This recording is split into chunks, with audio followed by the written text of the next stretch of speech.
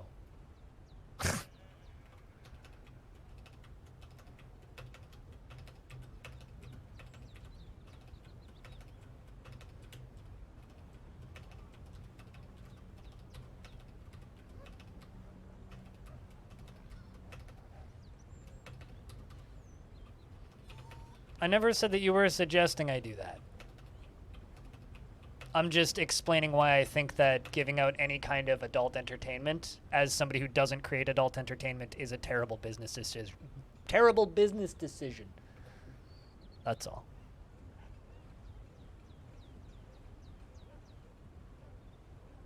Whether or not you are willing to jerk off to it. Cutest. That's how different.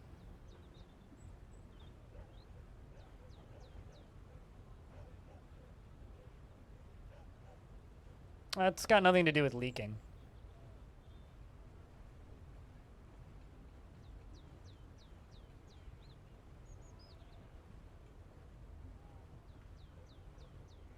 Yeah, no, I mean that's a different thing. As artistic materials, that's different. Finding models to take pictures of is a very different thing.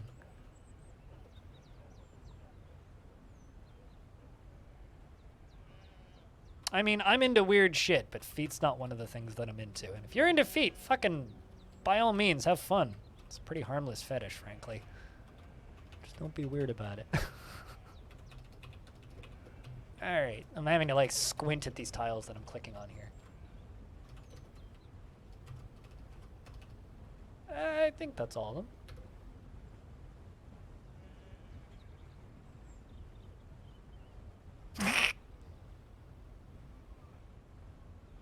Sometimes caps lock just adds comedy.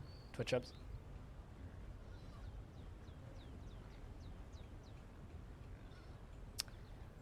All right.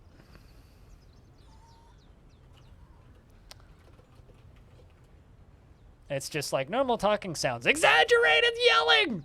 This is basically how caps lock reads most of the time, and I find that very funny. I don't know. It's always been something that's entertained me. I love a good caps lock whoopsie.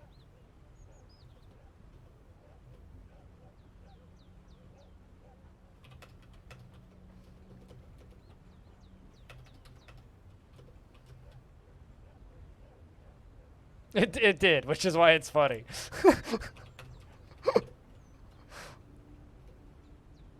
Well, I mean, it seems like it's useful drawing materials, so I don't blame you. That kind of reminds me of, oh man, a friend of my ex who I haven't spoken with in a long time who subscribed to a bunch of Patreons, because this was before OnlyFans, to get pictures of nude models. It's like, for art school, like legit needed like nude models, and so just went and subscribed to like 40 Patreons and downloaded dozens and dozens of images. So if you ever went through that person's like computer, they'd look like the biggest fucking perv, but in reality it was like, oh, you're just trying to find pictures of cheap nude models. I get it. I get it. I respect it.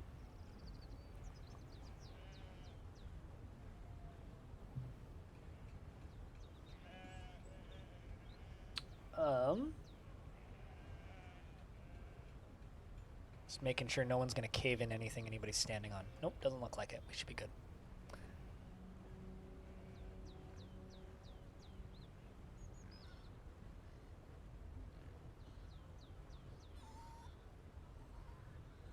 I don't know. I think that there's a lot of people who have the methodology of, if it pays you money, take the gig.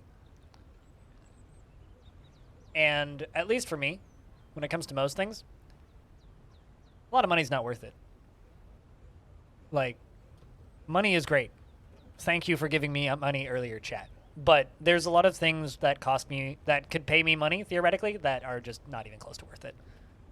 And I would say that that's probably, that's actually the majority of things for me personally.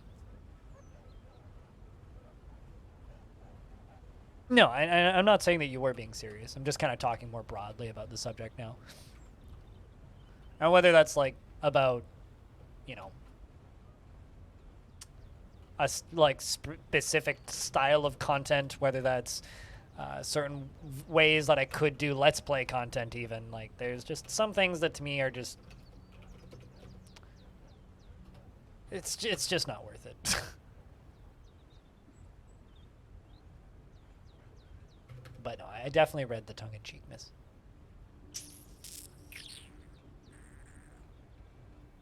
And you know, for a lot of people, like, they'll take the money and run, right? Like, there was a good like 20 minutes one day where I was very seriously considering taking a sponsorship for Manscaped once. It was a decent amount of money. I'd get some free razors and shit. And after about 30 minutes of looking at it, I just kind of went, you know, I really don't want that associated with me. And then I just took it down. Like, you know, fucking shave what you want to shave. I don't want to, because like when you read like their ad copies, if you just go listen to some Manscaped ads, you'll figure out what I'm talking about in a minute. It's very much I don't want to say shaming, but it's very much if you shave your balls, you're a better person. And to me, that's just so fucking moronic that I just, you know what, fucking shave your genitals if you want to.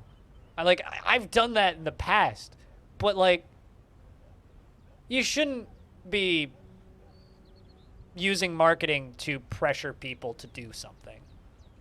And that's what that marketing is. You know, it's just like women I've known in the past talking about how they feel pressured to shave their legs kind of thing. And it's like literally like that shit's happening to men now. And I don't feel great about that stuff. I don't. I don't. Especially all those ads that company has now where it's just like, this incredibly wealthy looking model getting out of a fancy car saying real men are aerodynamic. It's like, fuck you. Shave your armpits if you want. Don't if you don't. It's your life. Live your life. Have a beard. Don't have a beard. Move on with your day.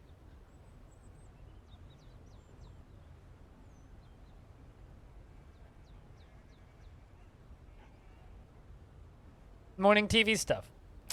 You know, I know somebody who I worked with in fast food Twitch-ups, who now works about 5 days a month, and he works in crime scene and car accident cleanup. So his job is to go in after the crime scene or after the gratuitous car accident and clean up the bodies. That's his job. He gets 6 figures and a shit ton of money on an hourly rate, and only has to work maybe a dozen days a month on at most. He works maybe 1 day a week. But it's when he works, it's like a 24 to 46 hour stretch. Sounds horrible. It is horrible, but holy shit, it's good money. Like, you want to make a lot of money, go clean up bodies. It's really good money. Like, it was to the point where like I looked into it for a bit when he told me about it and was getting into it and was taking the courses for it. I was like, that is very good money. Like, absurdly good money.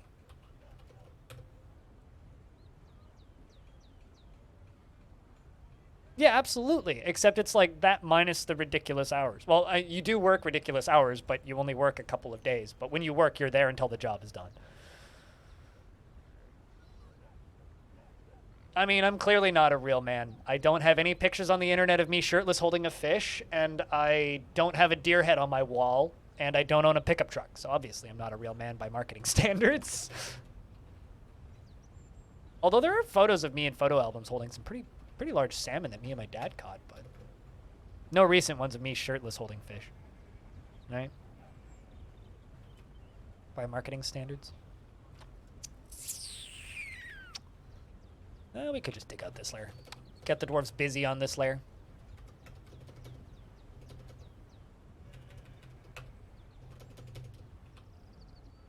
No no shirt, no fish, no problem.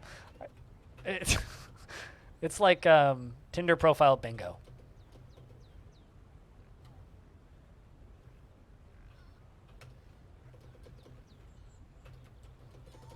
I'm always like weirded out by people screenshotting people's Tinder profiles. Like, isn't that some sort of like privacy concern? But I guess not.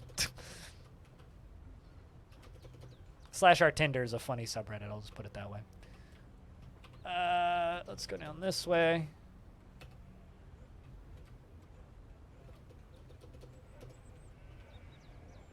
I think that's all the way around the edge. Yup. I see it. Let them dig.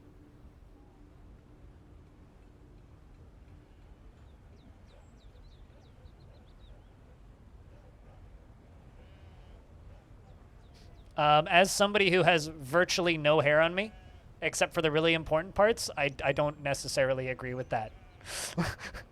Not everybody grows hair literally everywhere.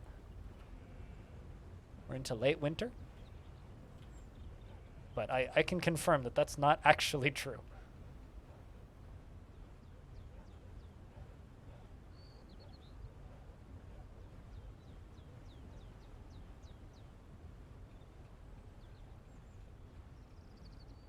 I think it's just we don't have that many games on our platform, so we're just going to recommend the popular ones. I think that's all that is. Twitch apps. Also, Flower, The Witness, and Dreams, all very good games. I haven't played Dreams, but it looks amazing. It just looks like a fun thing to dive into for an hour and mess around. See what you can make or see what other people have made.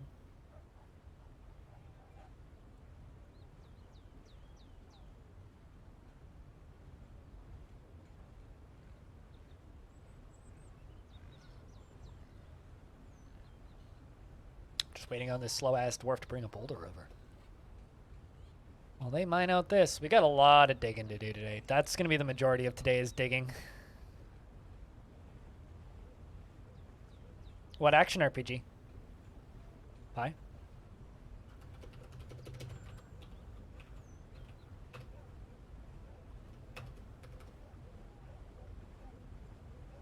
In there we go.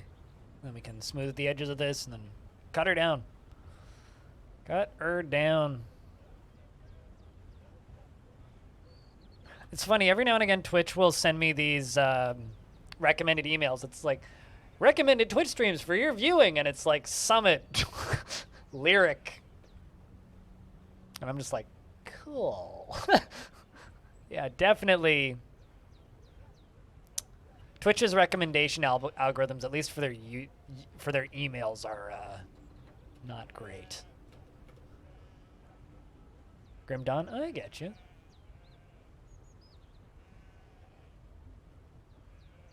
Well, glad you've been enjoying Grim Dawn.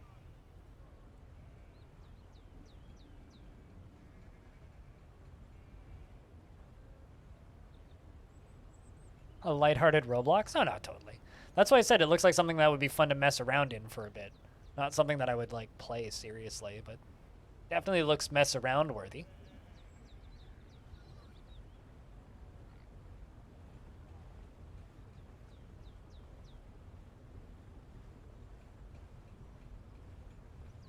I mean, it would cost a lot more than 20 euros for me because I would also have to buy a PlayStation. So, and a TV, actually, or plug it into one of my monitors, I suppose, but...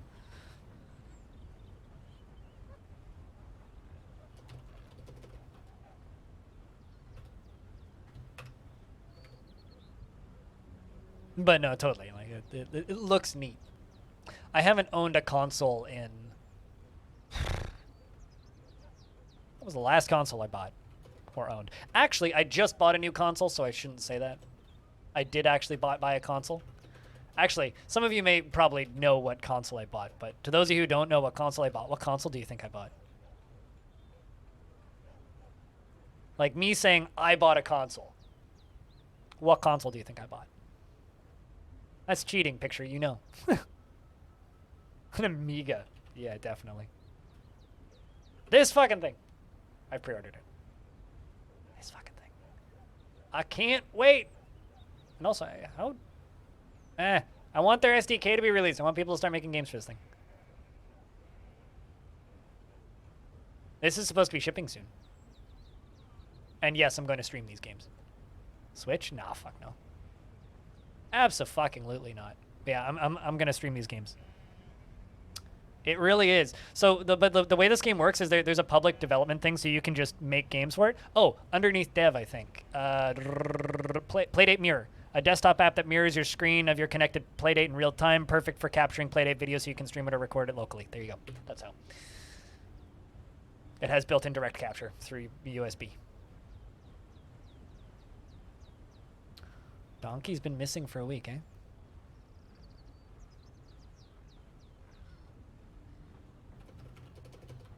So I will be able to stream that. But the neat thing about that console is the way it works is it's seasons. So You fucking donkey! that, and they've gotten, I think it's 24 for season 1, games developed by small studios that you may have heard of, or celebrity game developers that you've heard of. So like Kita Takahashi, who's the developer of Roll the World Up. Katamari Damacy made a game, and a few other developers from the past or indie fame have made games. And plus, they just have an open SDK where you can just make, and download, and buy. They said that they're looking into options of maybe people being able to sell their games, or like itch.io has support for people to sell games like that. So it could theoretically build up a, yes, it is a teenage engineering thing. Well, actually, it's a Panic thing. Teenage Engineering just designed the console. Yeah, so there's going to be like fan-made games as well as official games that come in the seasons. And is it power it up or is it a controller? It's part of the controller. The crank doesn't power it. It's USB battery powered. The crank is a controlling mechanism. Yeah. So like the first game that they're releasing for it, which is Kita Takahashi's game, you rewind time with the crank. And there's a surfing game where you spin the crank to do flips and stuff. So it's a method of analog control.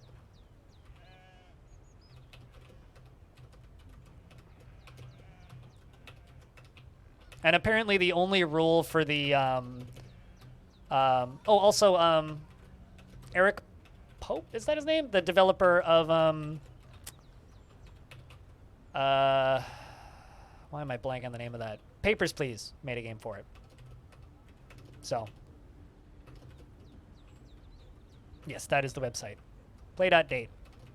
But yeah, I will be streaming those, and those are, like, literally, I'm going to be streaming those videos, and they are going to go up on the YouTube channel, and half of my YouTube audience is probably going to hate them, but I'm going to do it for one specific reason, and that one specific reason is I really want to play those games, and couldn't really afford one. So I bought it, and I'm going to stream it just so it's a tax deduction at that point. Yeah, the Oberdin as well. That was the name of his other game. I was trying to remember the name of it, but... Well, here's the thing, right? The games are not long play games. So, sure, if you were to maybe play for 6 hours straight, but they're not really... Lucas Pope, that was his name. Why was I saying Eric Pope? Who's Eric Pope? Eric Pope's somebody else in the games industry. Anyway, yeah, they're bite-sized games. So they're games that you sit down and play for 30 minutes, right? They're not supposed to be long format games. They're supposed to be a game that you sit down, you play with the unique mechanics for... it's like an arcade game, right? And unless you're the kind of person who's going to play Pac-Man for 12 hours straight, I wouldn't see it as an issue. But I mean, it's no more of a repetitive strain injury possibility than a keyboard, in my opinion. So, I mean, I definitely got some repetitive stress injuries from using my DS. You never had that amount of quarters? Have you never heard of a fucking emulator? What? Neither did I, man. But, you never had a dentist with, like, Gauntlet on free play? Because I did. It's good times. Also, spring has arrived. Heads up, Stone, if you are around.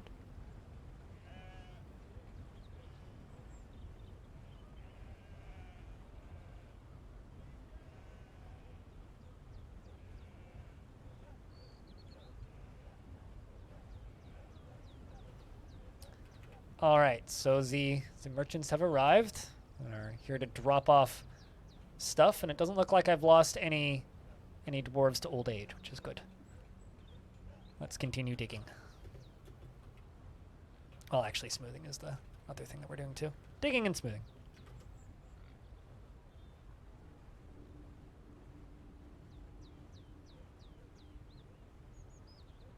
I'm not totally sure I understand the if-then there in the 25 min or 13.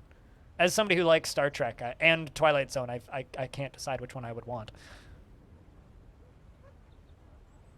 Well, I mean, the point of those games are they're 30-minute games, right? And you get 2 a week for each season. And they've said that if it's successful, they're going to do more seasons outside of just the first one and then user-made content. But they weren't really sure how successful the playdate would be. And then they sold out of their 20,000 units that they've already made in like a couple of hours. And they've got another 20,000 in production right now. And apparently they've now got orders for another 80,000. So.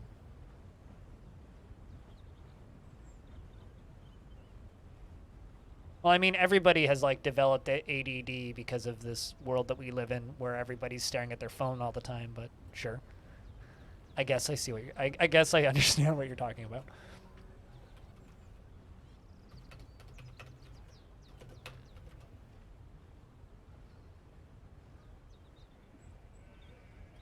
Has anyone subbed today? Well, I mean, yes. Why?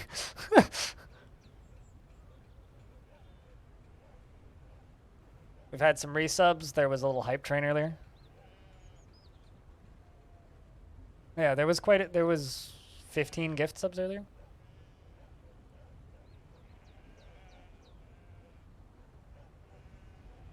I can't read a book for hours because I get eye strain. Right? I get eye strain from reading. I can watch a whole movie because I can close my eyes for periods or look away. But reading is really difficult for me because I get eye strain. Like, screens are the same. Like, I can play a video game, and as long as I can look away every so often. Whereas for a book, if I look away, then it stops. And if I have to look away for 5 minutes because I need to close my eyes or whatever, the book stops, and then I lose my spot, and then it's hard to get going again. Whereas with a movie, I can just close my eyes for a bit. Cutest, thank you very much for the tier 3. Re-upping it for a 14th month. Welcome back. Cheers, friend. It's always been that way. You get used to it after a while. Which is why, like, the majority of the media that I consume is podcast format. Which is funny because people are like, you should listen to audiobooks. And it's like, I already listen to too many podcasts that are that definitely, like, get me through that time.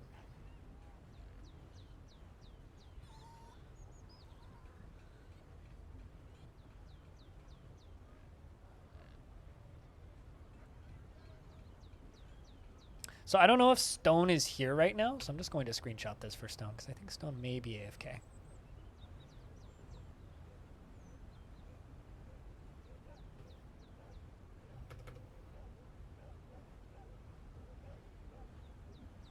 And some Python ones. So horror podcasts and horror podcasts. Got it. I mean, I listen to a lot of games podcasts as well as... I listen to a lot of games podcasts as well as some conspiracy theory and science podcasts. So.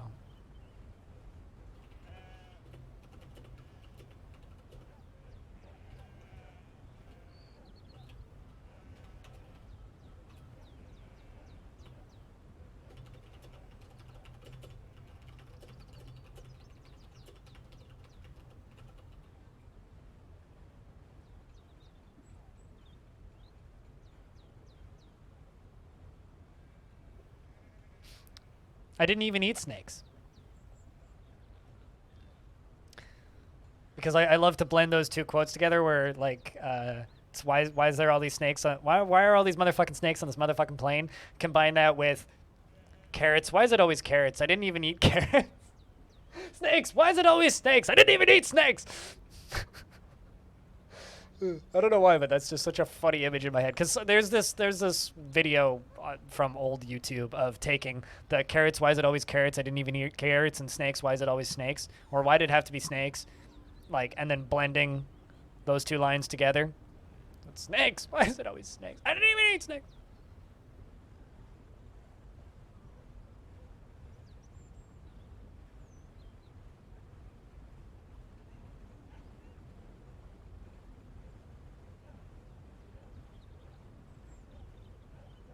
Also, not really a horror podcast, but if you like horror podcasts, I could recommend Chilluminati. It's a very good podcast. And the elves have arrived to trade.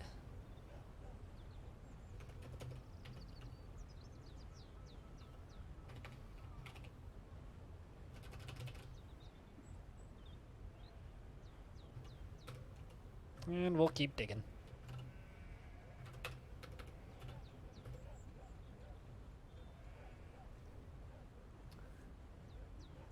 But yeah, no, the world of media and the way we consume it, it's different for everybody.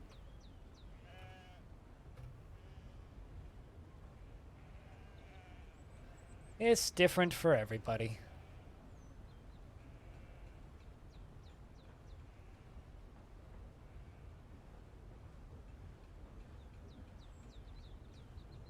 Which is why, like, I've been rattling the idea around in my head now for the last couple of days, because on Sunday, I was DMing with a few people, and Epion asked me if I could put the the interviews up that I do in a podcast format as well. And I could just do that. Like, that wouldn't be hard, but I don't know. Maybe I should upload them in a podcast format. It's just like every now and again people are like, you should put random lines that you say up as YouTube shorts. It's like, maybe I'll get into the algorithm fodder, but like it probably won't. Like, is it worth annoying a large portion of my audience to maybe get into the algorithm? I don't know. It's all a mess. I don't know what to do in that regard.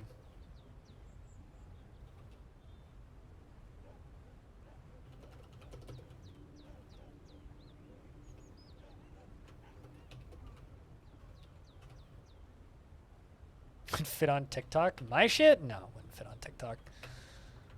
Also, you know, as somebody who is a advocator for uninstall your social media, it's kind of the reason. Like, there are two social media platforms that I kind of, well, three actually, that I kind of refuse to use. Facebook specifically, Instagram specifically, which is also Facebook. So Facebook, and then TikTok, just because of its similar tendencies to Facebook. Your kid just discovered Monty Python, and she's too cool to like old people stuff. But of course, can you send me the link? Imagine the pub sketch for history. It's for history class. Absolutely, hell yeah.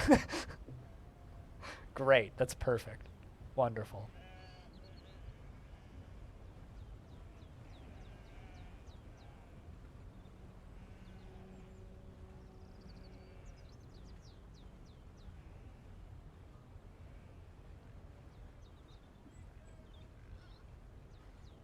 I feel like it would have to be like verbal design philosophy, wouldn't it, CCX? In order for a programming podcast to work, it'd be like a game design podcast. I've listened to a few of those. Or like, you can't show specifics or visual examples, but you can still like talk about the overall design philosophy.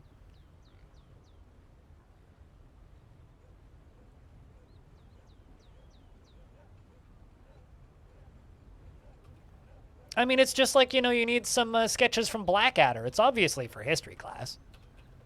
I'm definitely, researching history, so thus I need to watch a lot of Blackadder. Naturally. I mean, what else could you possibly be doing with that, with those old episodes of Blackadder?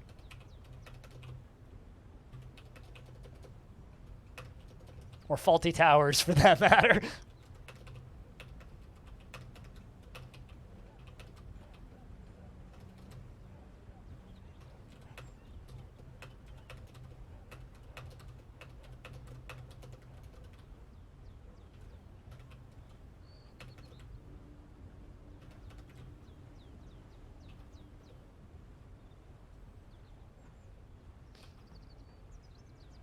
But, Dragon Man, I hope you've been well.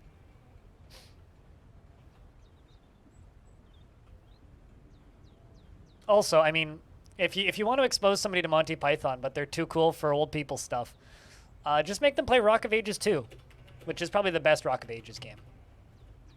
Bigger and bolder. That game. It's quite literally like Monty Python animated sequences, the video game. It's hilarious. It's so funny. That game is so ridiculously, aggressively stupid. It is wonderful.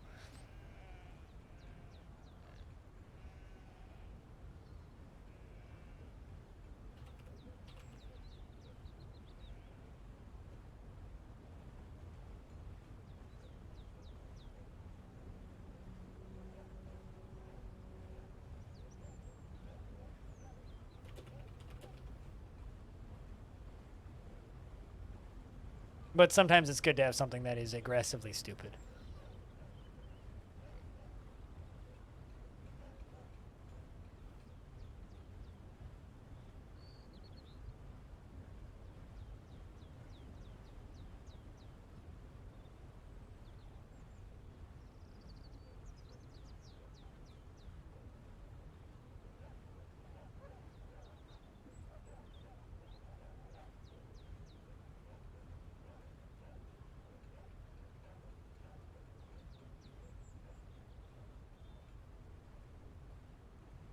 And now we sit here and wait for the dwarves to mine.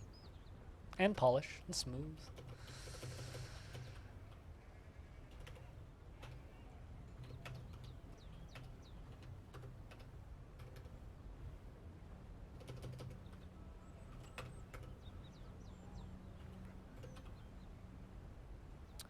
I still got up here to do.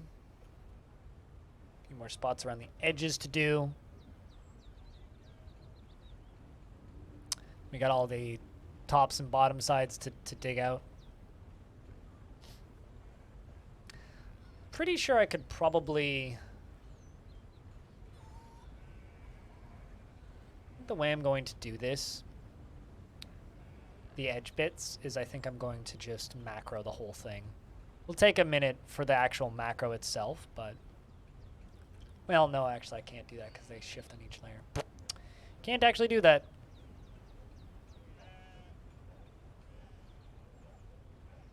I don't know. I mean, as far as podcasts go, podcasts are they kind of elude me, you know, like I love the idea of podcasts, and I've hosted a number over the years. You know, I had a podcast for a while called Story Mode with some old friends, which eventually, like, we just kind of stopped doing it at a point because it was more work than it was worth. I do a podcast called Audio Tapes and Visual Drugs, but, like, that's up to my co-host's schedule, and, you know, he doesn't always want to think about music and then talk about stuff when he's not working because he works a pretty tiring job. So it's not always reasonable for me to ask him to record episodes on a schedule, so we don't record them on a schedule. And like then there's been some like loose talks with me and my team about maybe starting a podcast with Halcyon Frequency at some point, and like in various different formats. And every time, like, I love the idea of podcasts because I listen to so many of them. But it's like one of the few types, like for most types of content on the internet, I know how to create it and I know how to do it well, even if I choose not to, right? Like Instagram, TikTok, all that stuff, I understand how all that stuff works. I just choose not to. But when it comes to podcasts, it's like, I wish I was better at making that stuff work. I really wish I was.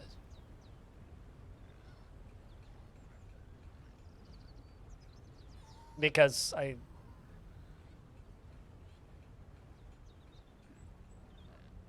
many times works of love, not profitable and a waste of time and energy is what that translates to. Work of love, not profitable and a waste of time and energy. That's the problem, right?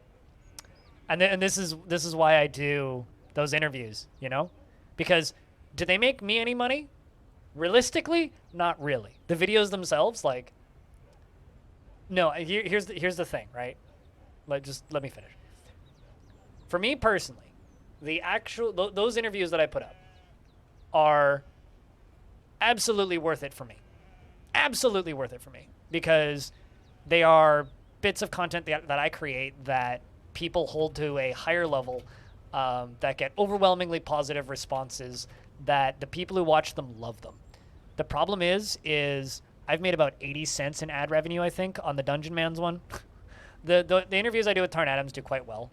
So those ones actually do earn me some ad revenue.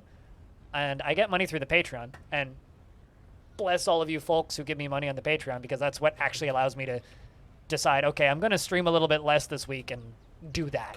Because otherwise I wouldn't have that backbone to be able to do that. And investments are open, heads up. But to a large number of the people that I could theoretically collaborate with, time is money, right? And unless everybody has the exact same amount of passion for the subject, and that's how podcasts get started, right? You have a group of people that have the exact same amount of passion for the same subject and that are willing to dedicate that time.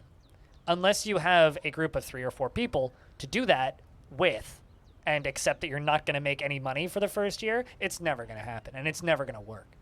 So for largely, I would describe previous podcasts that I've been a part of a waste. And the reason I would say it's a waste is because it's absolutely a passion project. You go into it, you do it, you do it, you do it, and then before it lasts long enough to turn into something, everybody loses interests and stops. And I kind of consider that to be a waste, because then me personally, I could have been putting a lot of time into something different, right? Like, I used to be part of a YouTube channel called Schematics, right? Schematics was a passion project. Schematics made no money. It made a couple of dollars for the person who owned the channel, but outside of that, it made no money. Schematics was a set of talk shows, which were basically podcasts on YouTube, and interviews that we did. And they were a lot of effort. They took a lot of recording time, and nobody got anything from it. But I consider that to be a waste for me personally, because yes, a lot of people enjoyed it at the time, but I personally got absolutely no gains out of it. It was like minimal at best. Like, there was a very small audience gain I got, and I could have been doing almost identical content by myself on my own YouTube channel, enjoyed it a lot more, and actually gained from it, right? So I do consider some of that to be a waste, even if other people out there enjoyed it, right? Like, I could put something out there, 5,000 people could watch it and enjoy it, but if I could do that more efficiently in a different format somewhere else, that is more worth it. So if I am doing something by myself better than I could do it with a group of people, then doing it with a group of people is a waste. Does that make sense? You know, and it's kind of like, it's kind of the reason why every now and again you'll have somebody move from a large network or large group of people to solo work on YouTube, right? Or like, because that's happened a number of times over the years where like personalities from other formats will switch to Twitch or move to YouTube, or like Jack Black doing all of his like YouTube work, right? It's significantly more beneficial for him to do that stuff without all of the strings attached of being attached to large networks, because you own that IP now.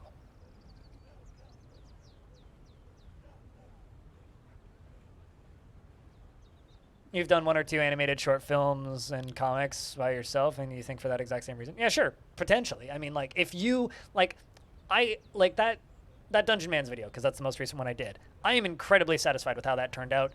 I'm happy with the final product. I wish I had more time and ability to put more editing into it, but I realistically don't. Because most of the footage in those videos is taken from my streams. I think the one thing I would change about those videos if I could is I would record separate gameplay, but I don't have time to do that. I have this breadth of gameplay, might as well use it, is the way I see it. So that's like maybe the only thing I would change about those videos, but largely content-wise, I am 100% happy with those videos.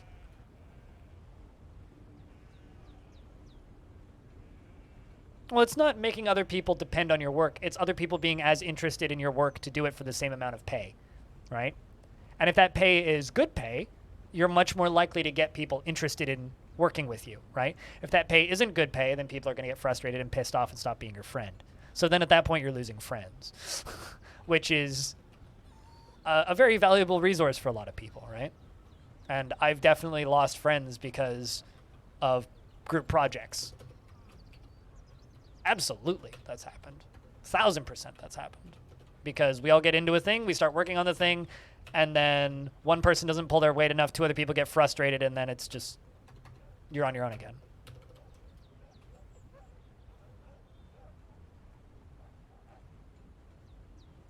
Also, good win, Dominoc.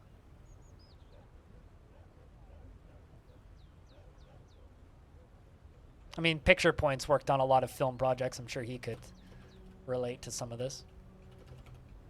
Hey, Spooky, what's up?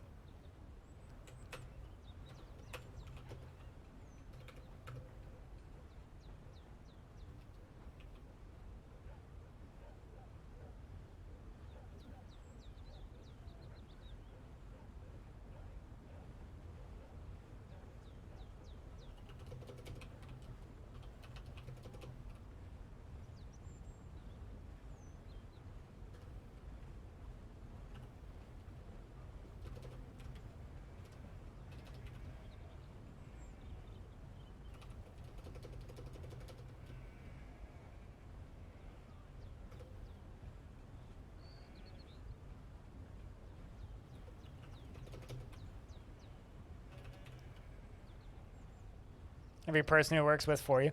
I mean, you know, I'd say every 3 to 6 months, I'll get a random DM from somebody who will just say that they love watching my work, yada, yada, yada.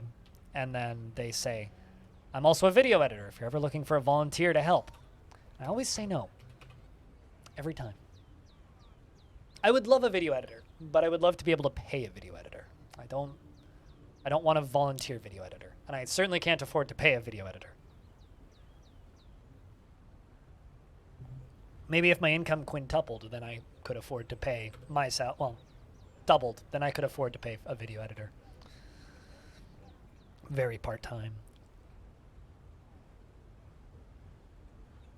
And this is the difference between me and a billionaire, right? Is the billionaire abuses people to save some dollars, whereas, you know,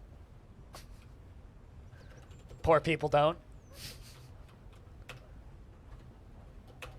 Alright, let's go up this way. Do that. Video editor reporting for Diddy. I wouldn't let you edit my videos, man. Just flat, I wouldn't. Not unless I could pay you. Picture point, gonna be blunt, I would absolutely hire you as a video editor. I can't afford to pay a video editor's salary, and I know how much video editors get paid.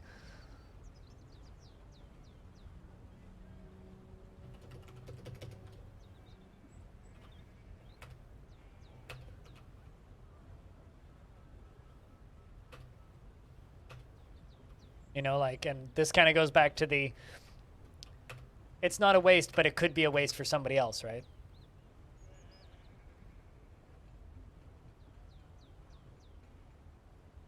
Like, the work that I'm doing is far from a waste, but that's just because it's worth it for me. It's not necessary. It's definitely not worth it for somebody else to do it.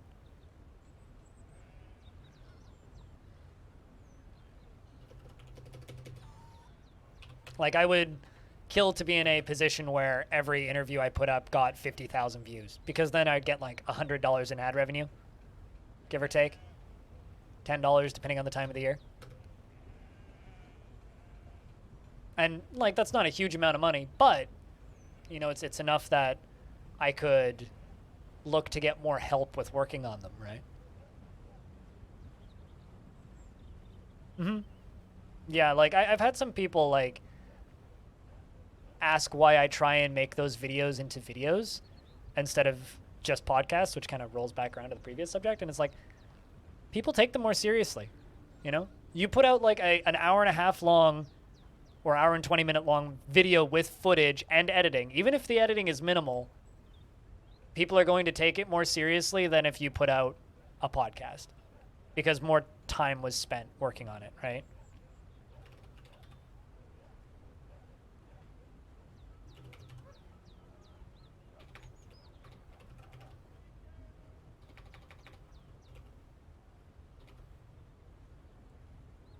And that's just kind of how I feel about that.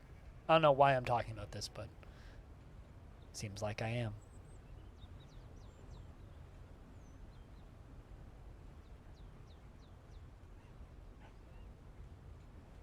Most times you've been politely rejected? Yeah.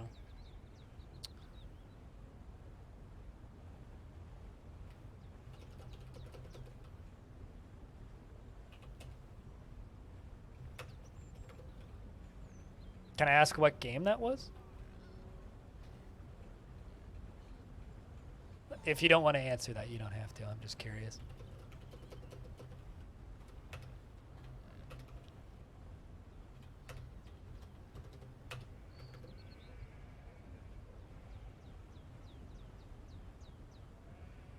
Game called Seed Ship? I remember seeing Seed Ship. Yeah, that's interesting. From Sony for QA? Oh, were you applying for a QA job?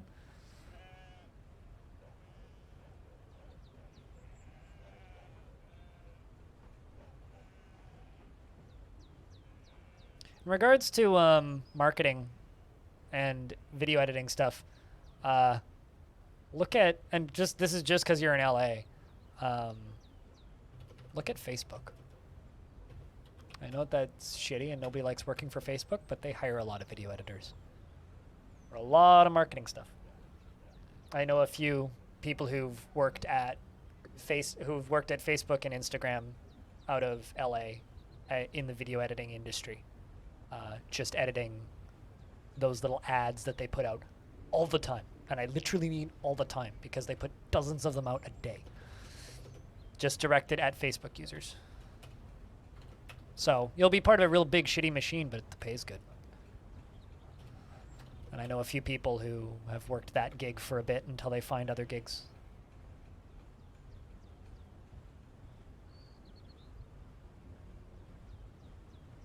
Sounds like the Caves of Cud problem. Twitch ups.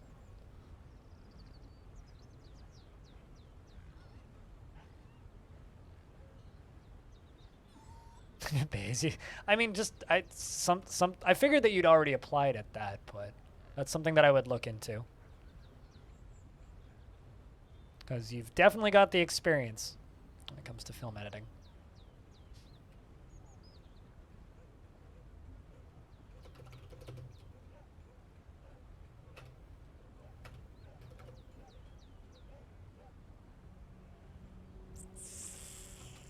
All right. Filling in holes.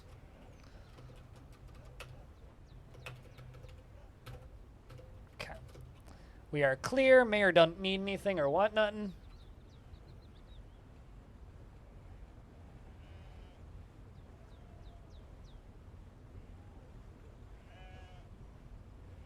I think we are good to go down a layer, unless we want to do another one of these. Let's do another one of these.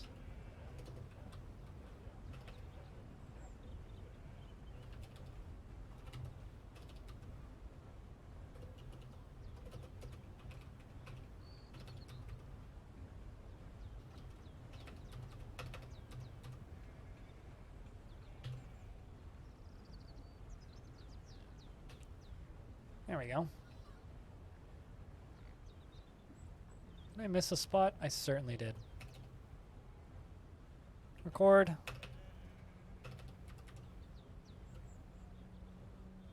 Okay.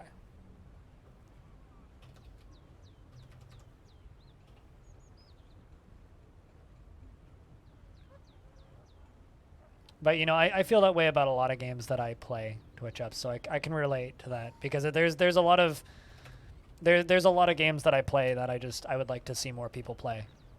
Like quite literally, like kind of a lot of the impetus for why I play the types of games I do is because, and why I don't play more popular games. Like I'm not going to stream Darkest Dungeon 2.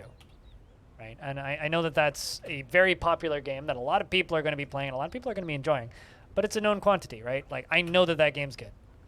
Right? I know that that game's going to have a huge audience, and I know that those people are going to love it. But I also know that there's other games that are not getting the same amount of coverage that have come out around the same point in time. Like quite literally, like there is currently a lot more games than Darkest Dungeon 2.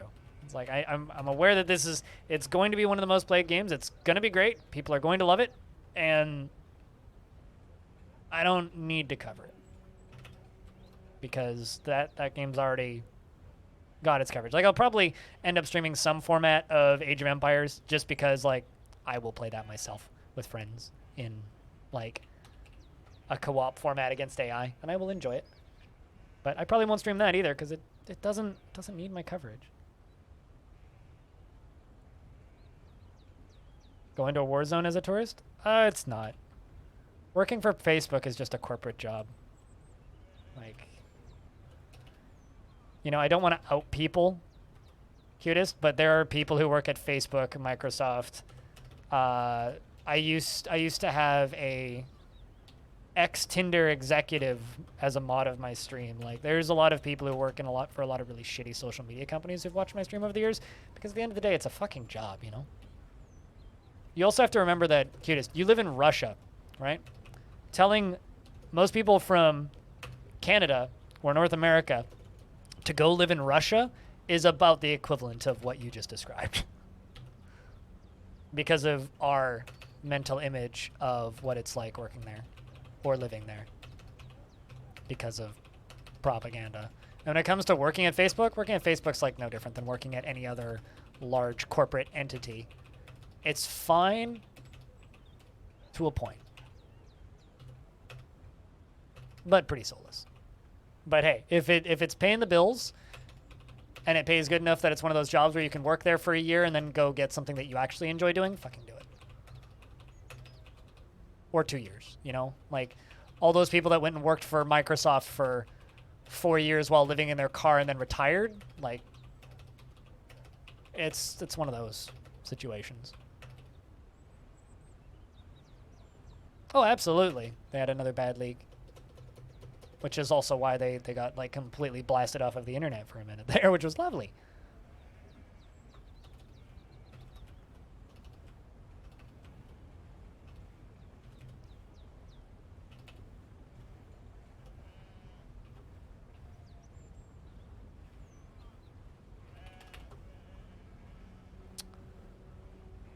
Macros. And, you know, I very much advocate that you should delete your Facebook account and get out of those ecosystems and don't support them. But at the same time, like, you know, if you got to pay the bills, pay the bills.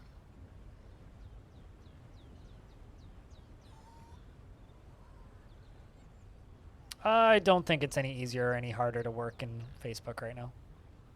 It's about the same as normal. Leaks like that at big companies don't really change the work environment too much. You also have to remember that, like, as far as Facebook is concerned, none of the stuff that they do is real, right? Like, if you actually watch, like, Mark Zuckerberg talk, like, he denies everything. Everything. So, you know, it's just like McDonald's still insisting that their food is healthy.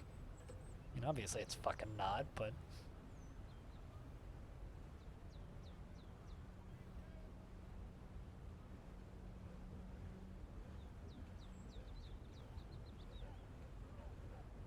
That is terrifying, cutest.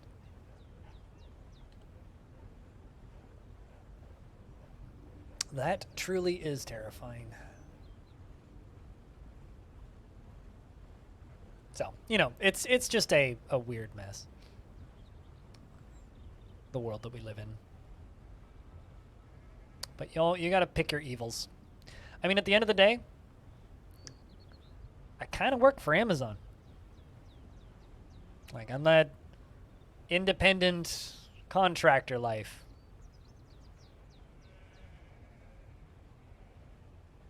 What, it was inevitable, it is terrifying?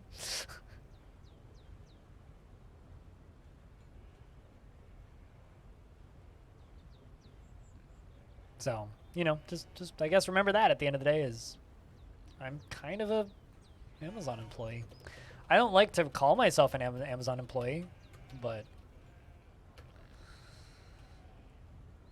at the end of the day, how different really is it from, you know, just working for Facebook? Pretty sure most of those video editors as well are contract workers anyway. Like, you work out a contract and then you're done. I mean, it doesn't come from Papa Bezos, but I do get a paycheck once a month that's labeled Amazon. So...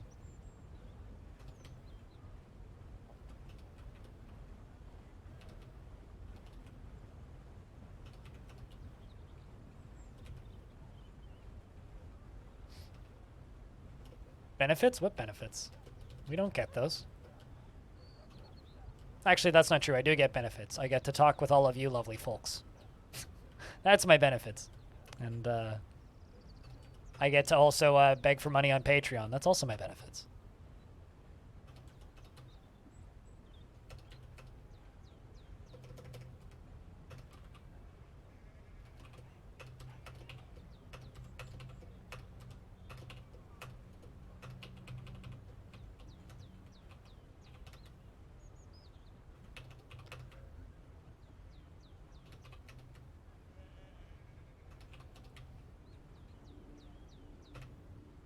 There we go. It's only 33%? Really? Fuck. Okay. I mean, I get cranky with countries that have, like... Ah, fuck, I fucked it up again. I get cranky with countries that have a 60% vaccination rate. What the hell? That's messed up, dude.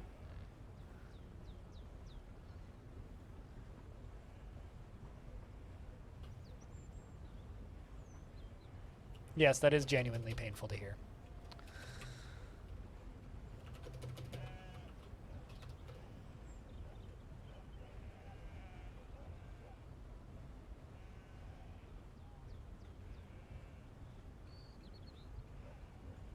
I don't know what's happening. Really? Putin said that? Well, it's good to know that he's just as confused as the rest of us.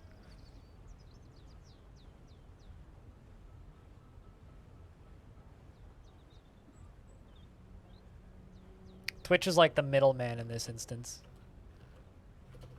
when it comes to receiving checks from Amazon. Alright, let's go that way. Down there.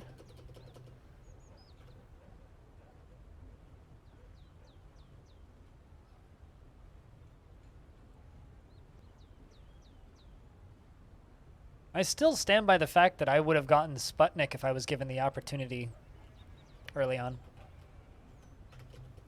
Then again, you know, I'm also triple vaccinated over here, so. I think in this part of Canada, we have 75 to 78% vaccinated.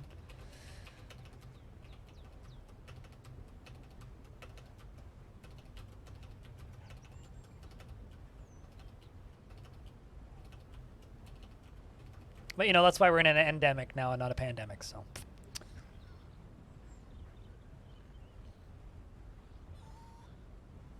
What? Putin's saying I don't know what's happening? I mean, it would probably be lost on most people unless he's speaking English, but.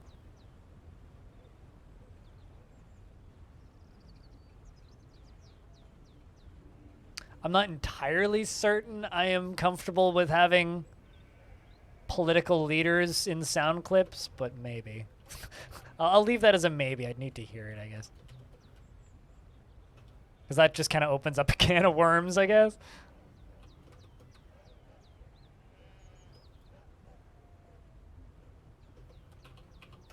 I just don't want to have to explain to somebody why they can't have a President Trump clip, you know?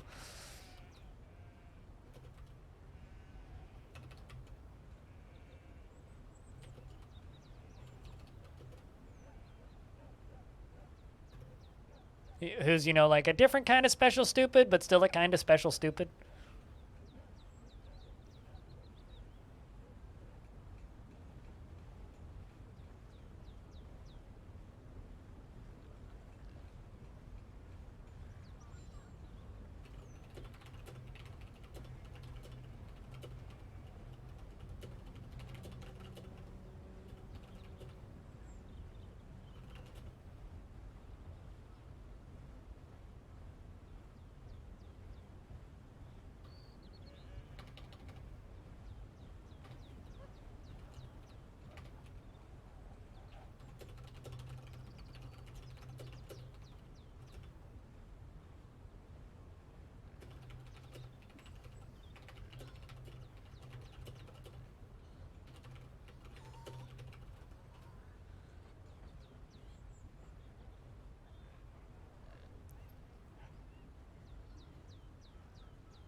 Going around. I think we got everything.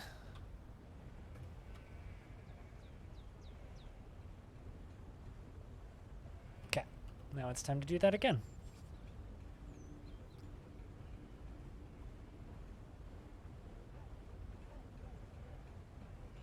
From your stream yesterday? Go. I mean, you're welcome to stick it in the chat too if you want. Picture point. Okay, where does that drop?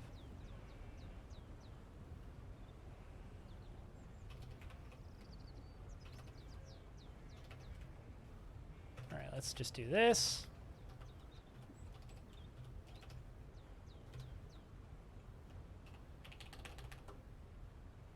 Run you all the way down. Did I miss every other one? I think I did. That's fine. I can just fill it in.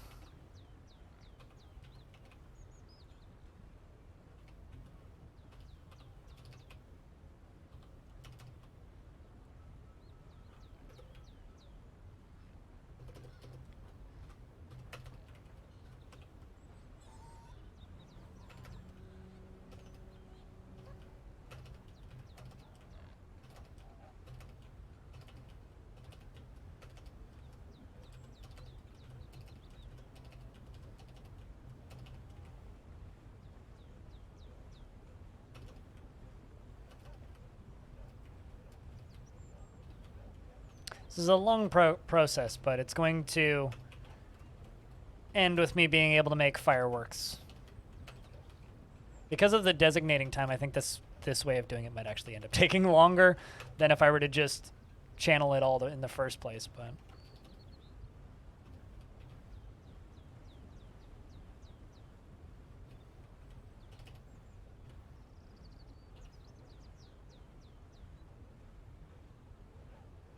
Let's go all the way over to here.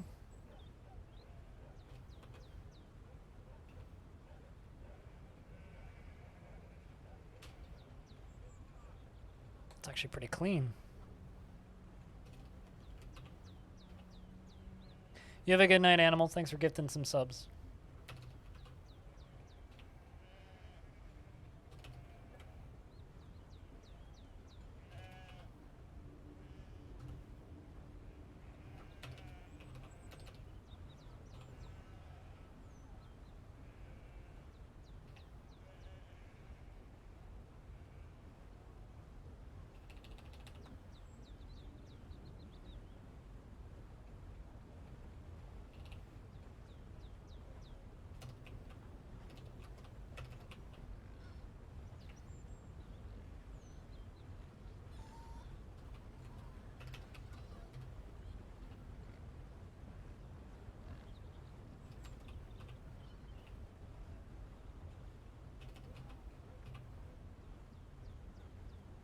Alright, now it's time to do the last one, which would be smooth this.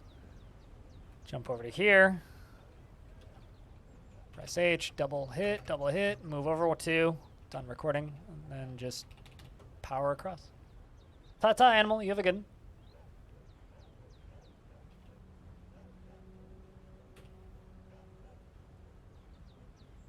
Oh, I've got a live stream of the volcano up right now. Not in a format that I could easily stream it, but I always have links to, or I always have the volcano streams up when they're erupting. You're more than welcome to post links in the chat, assuming it's not direct self-promotion or pornography. Those are basically my only rules. So as long as it's like, as long as you're not linking to another Twitch channel, basically, you're basically good to go. You can just link shit.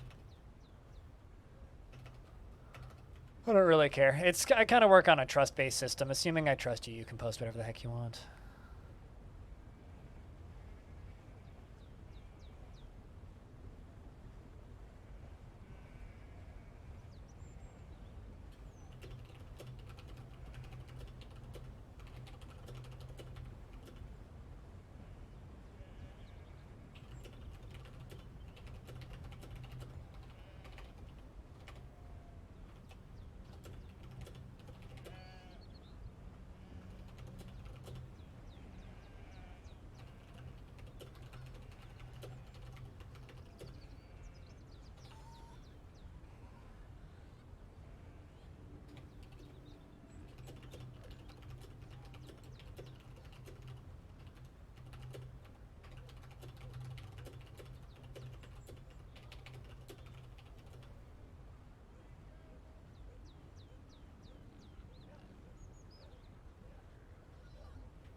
Much louder than you anticipated. Did you just blow your eardrums out?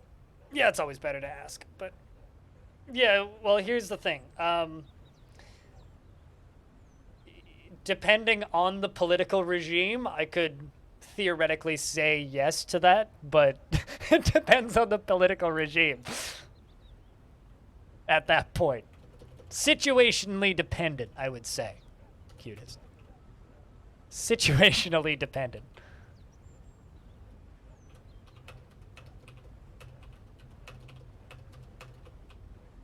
Was it the video that was loud or picture points clip?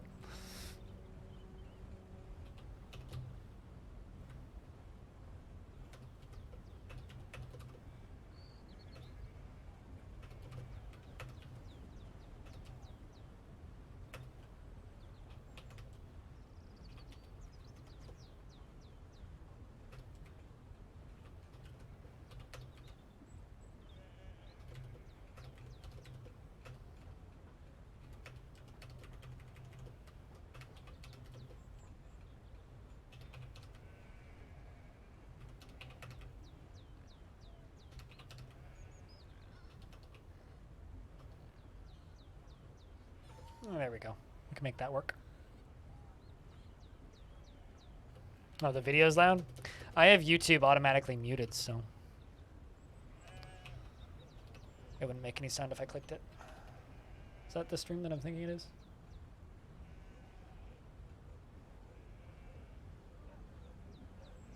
Ah, yeah, okay. This is the stream that I have up right now. Yeah, it's been particularly impressive for a while.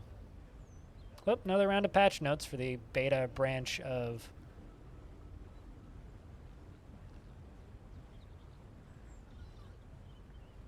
There's a another bunch of patch notes for the Odd Realm beta branch.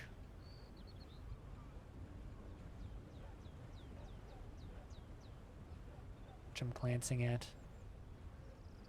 Looks like it's coming along nicely.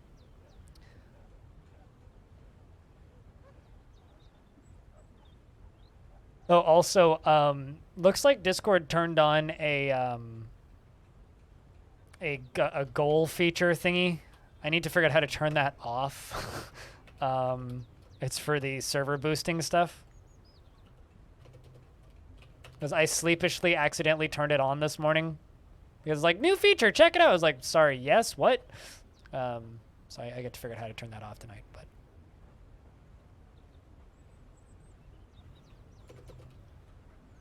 So my bad on that.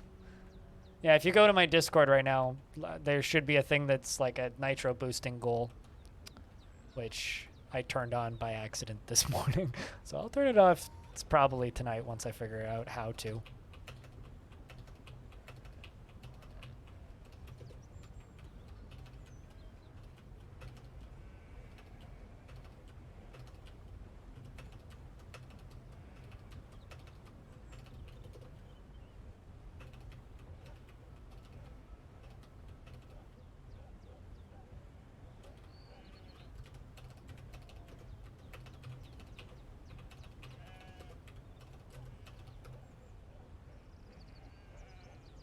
If you want it, there's a link. I didn't make it originally though. It's a modified version of Krug Smashes.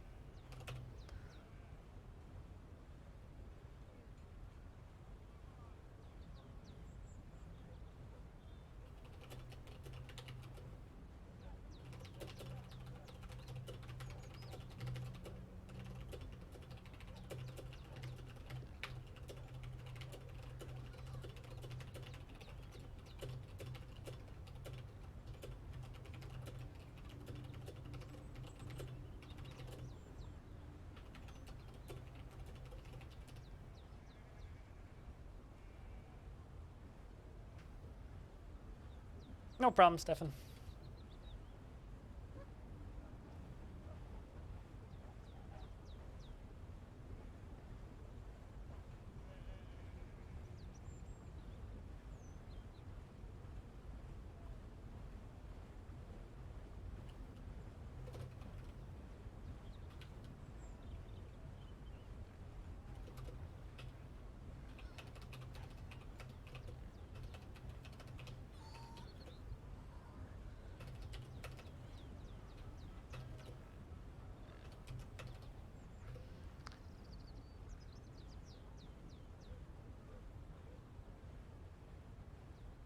Man, I've never wanted to rant about a correspondence with somebody so badly in a very long time, but unfortunately I can't because that would be very unprofessional.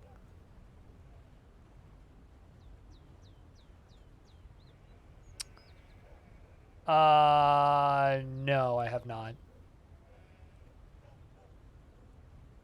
In case you can't tell, I'm not much of a artist in that sense.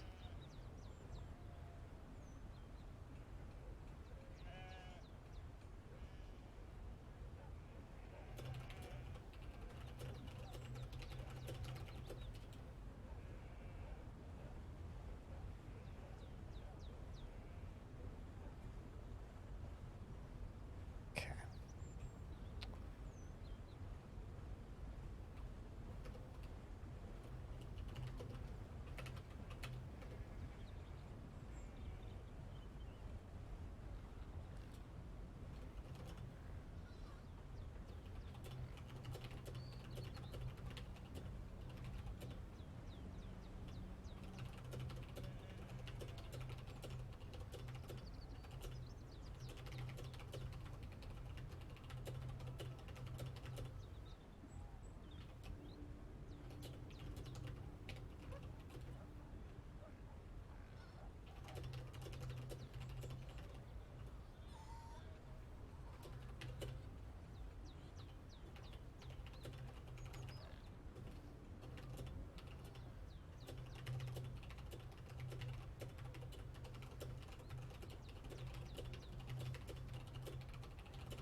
All right.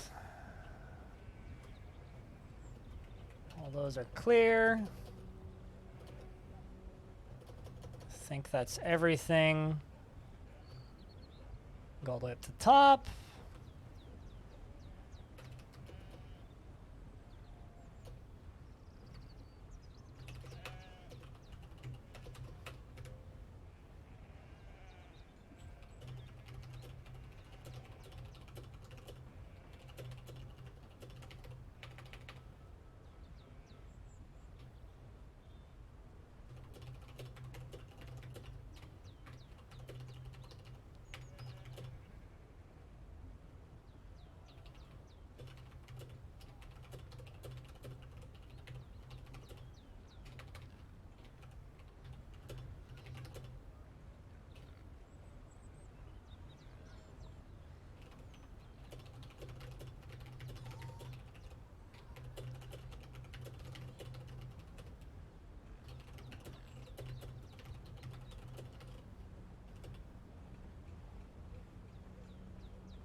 All right. So, TLDR, I'm discussing back and forth with somebody in the background. I'm not going to give out any information so that I don't like out who this person is. For a person who wanted to work with me on kind of a sponsory level, right? And they are absolutely flabbergasted by my rate and are very confused as to why I'm like asking why they didn't look my stats up in the first place.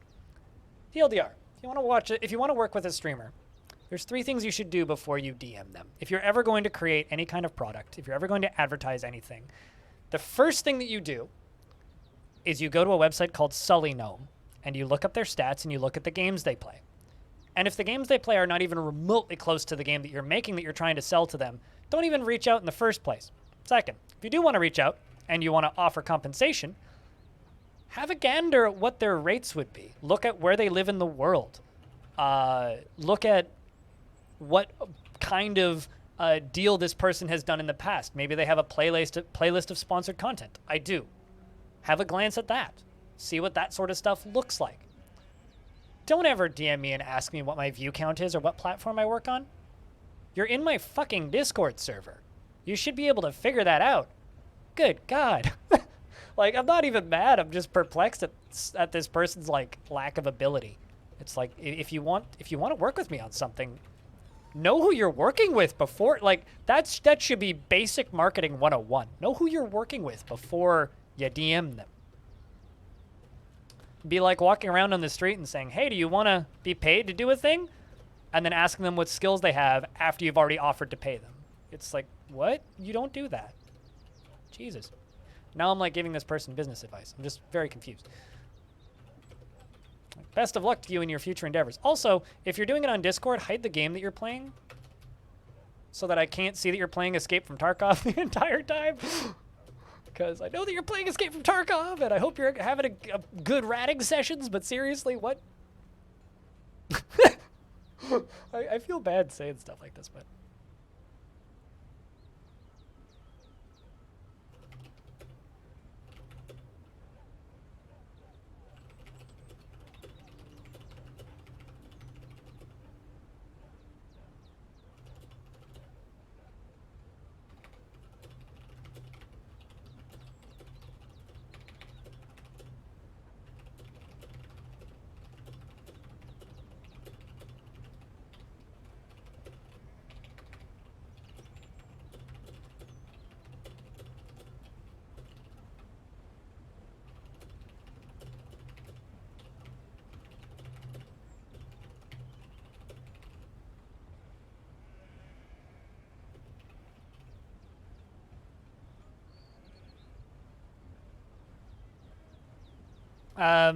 Make it 450 and we can talk.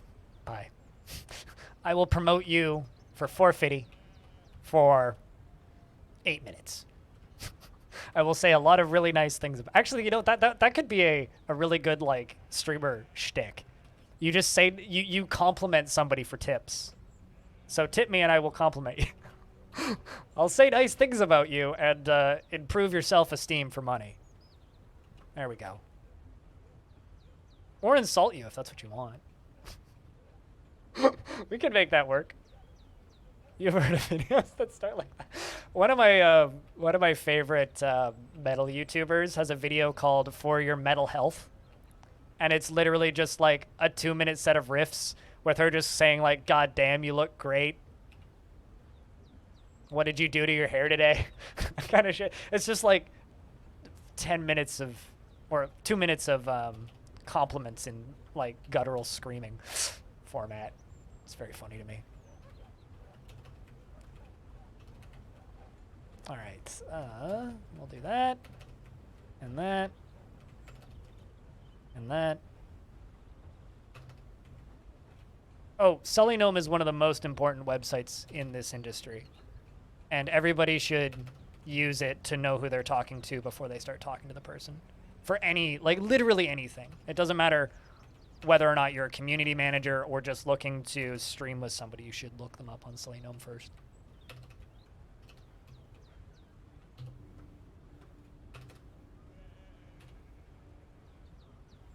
Oh boy, what have I done?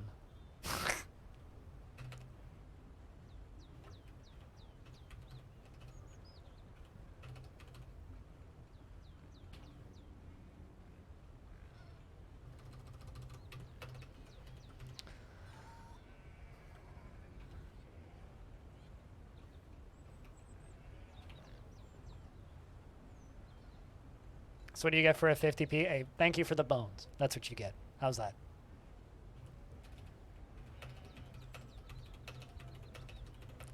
And to be clear, like I'm not trying to mock this person who was DMing me. I think they're just kind of probably working a pretty volunteer-ish kind of job. So I don't want to mock them or the game that they're making. The game looks fine, but like, jeez. Please do your research first so you just don't make yourself look silly. Sully Gnome is amazing. And last time I checked, I get way more on Patreon than the dev of that thing does. It's funny because there's been stat tracking sites before for Twitch that cost money that have worse stats than Sully Gnome. There's been a couple, actually. Like, I paid for one for a bit there, which was $10 a month. And it had some extra tools that Twitch has by default now, so it's less useful. But it was called Stream Hatchet. It was basically just a better dashboard plus some extra stats. It was never as good as Sully Gnome is, and Sully Gnome is free.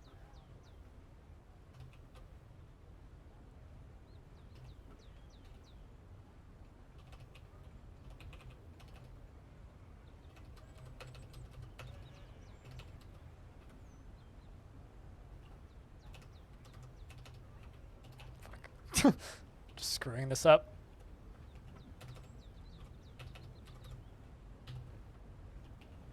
There we go.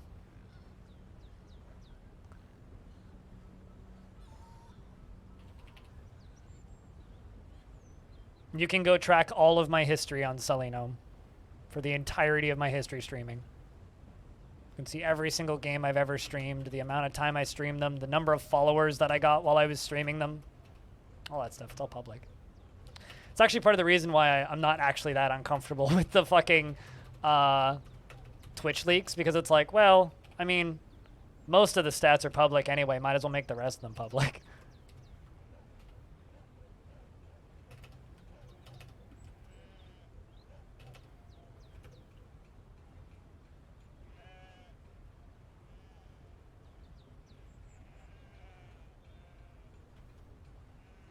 So are you saying it shouldn't be a surprise, or it is a surprise? Of course it is.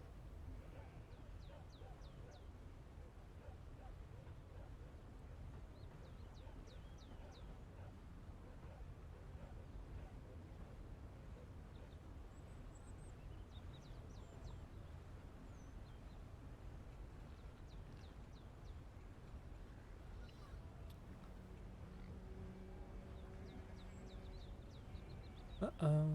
How did I manage that?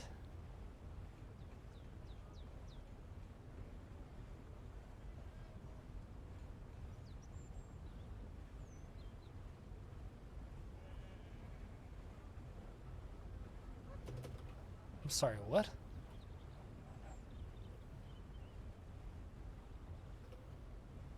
Somehow I managed to like completely screw up this piece here, and I'm not sure how.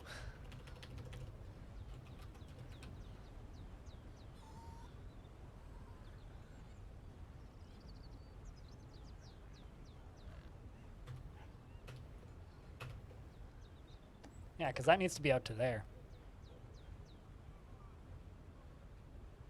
And it is summer now.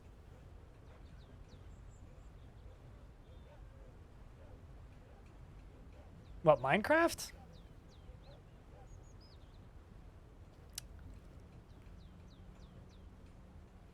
Minecraft is one of the most marketable games ever made. I don't know if I'd say it's one of the best video games ever made. Certainly one of the most marketable games ever made, though. Sort of like Monopoly. It's one of the most marketable board games ever made. I'm not going to say it's the best board game ever made, but it's one of the most marketable board games ever made. I think Fortnite's like that, too. It's one of the most marketable games ever made. I don't think it's one of the best games ever made. Absolutely. I mean, it's certainly not a bad game by any stretch. It's up there, but more Lego than Monopoly. I mean, Lego's a toy, so it's not a game, so thus in my brain I'm not really comparing the two. But yeah, I wouldn't disagree with that. I'd say less Lego and more Snakes and Ladders. It's a marketable game. Snakes and Ladders is very heavily marketed. Is it a good board game? No.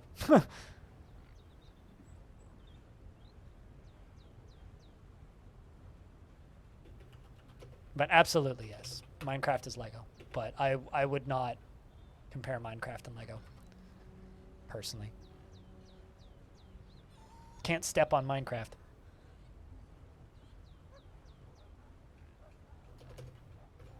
I don't know if it was I mean, I guess Garfield probably wasn't specifically designed to be generic. It was made generic. I would say that Minecraft was one of the best games ever made until it got bought by Microsoft.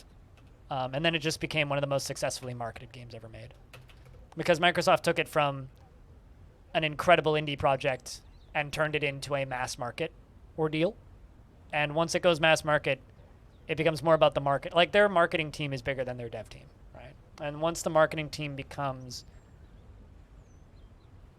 that... Well, I mean, the only reason I wouldn't put it in one of the best games ever made was kind of the same reason I wouldn't put RimWorld, or I wouldn't put Factorio.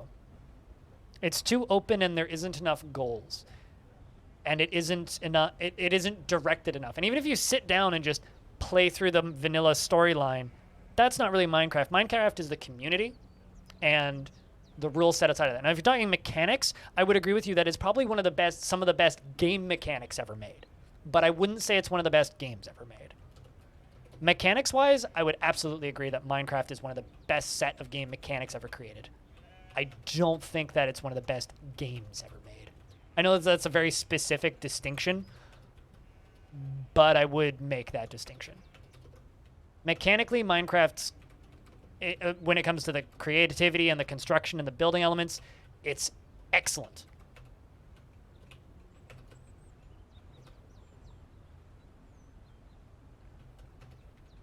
But as a game,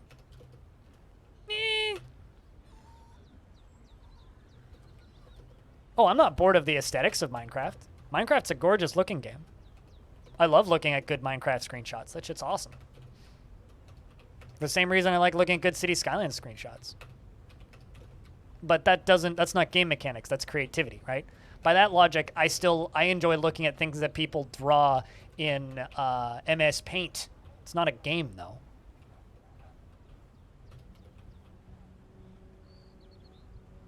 So, no, I don't agree with you. I will agree that the building mechanics of Minecraft are some of the best game mechanics ever made. I do not think Minecraft is one of the best games ever made.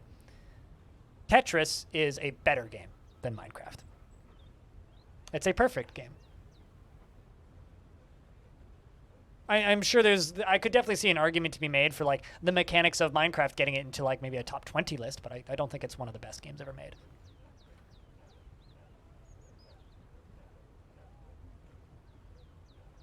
No, because Minecraft's a video game. It's not a video toy.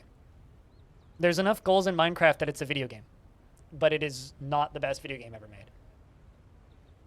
And I'm just gonna, you can like come up with different wordings if you want, but I will completely disagree for forever. It is not one of the best games ever made. There's something you need to do, but you can't remember what. Sleep on it. You'll remember tomorrow, and you'll be like, oh fuck, I need to. It's like I need to start the dishwasher at some point today, and I will forget until dinner. But can't do that during my stream because it'll pick up on my microphone. Many people ask me, Nikita, will the blin? Cool, Ryan. Also, Ryan, did I send you the? I don't think I did. No, I didn't. Ryan, look at what I posted in Music Talk, because that's album title of the year for me. My most recent posted Music Talk is my album title of the year. It's too fucking good. It's absolutely perfect.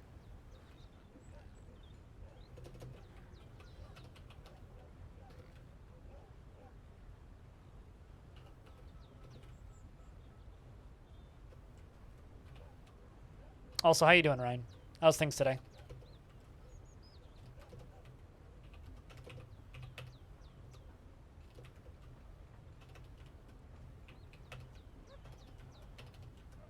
Because, and I guess kind of the reason I'm choosing to die on this hill, Twitch Ups, is because in order, like, a video game is not one mechanic. A video game is the full experience, right?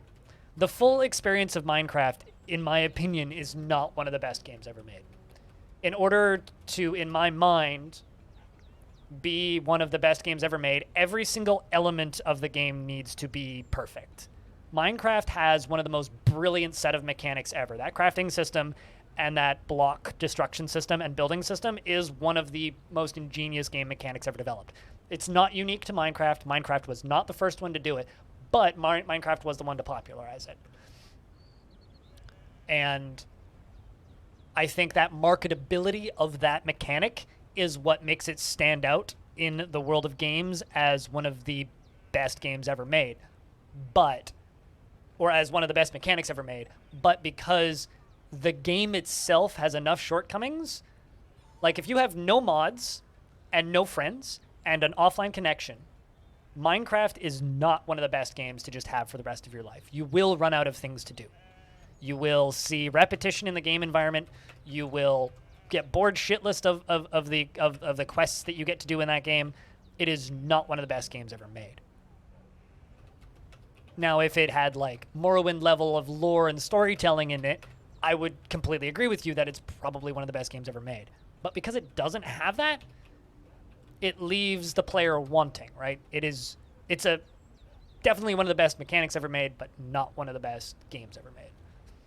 It's just like I would argue that Rogue is probably, in my opinion, one of the greatest mechanics ever designed, because Rogue came up with the idea and was the originator of the randomly generated dungeon crawler. But it's definitely not one of the best games ever made. That is one of the most important and best mechanics ever made, but it's not one of the best games ever made, right? Which is why I will state that Tetris is probably one of the best games ever made, because the entire experience of Tetris is perfect. The puzzles are perfect, the pacing is perfect, the design of the puzzle itself is perfect, the visuals and the music is perfect. There's literally nothing I would change about Tetris, right? I would argue that a game like Super Mario Brothers or Super Mario World even is a borderline perfect game. Every single element of that game fits together. The mechanics are all perfect. It is incredibly well paced, and you can start playing it from the beginning and enjoy it to the end. Like for Morrowind, I would say that there's elements of Morrowind that don't age well at all. But as an RPG, it's one of the best games ever made. But the combat holds it back. The lore and the world and the storytelling are incredible. Or a game like Inside. Personally, for me, I consider that game borderline perfect. Every single second of that game is perfectly directed and paced. And the mechanics fit the game flawlessly. The menus are a pleasant experience. Every single element of that game is thought through, planned, calculated, and executed perfectly. In my opinion. Like, I would say that a game like Inside is closer, for me personally, as a contender for a perfect game than something like Minecraft.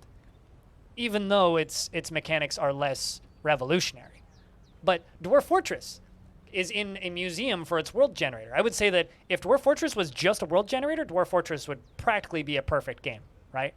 But we all know that Dwarf Fortress has a lot of shortcomings, right?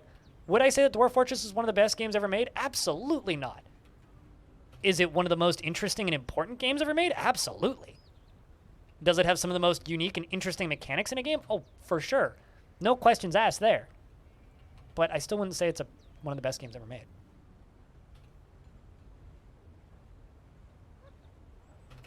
You know, it's funny that you say that about me talking while playing Dwarf Fortress, because my mom used to always say that the one talent I really had was the ability to talk loudly and convincingly on a subject. My parents thought I would be a politician for a bit.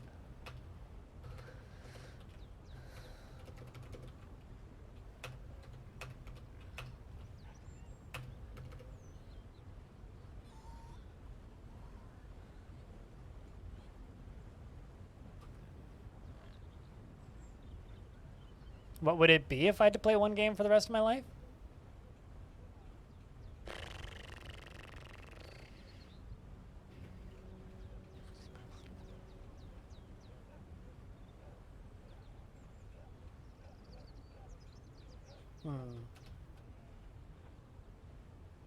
The question is, will it all fit into a clip?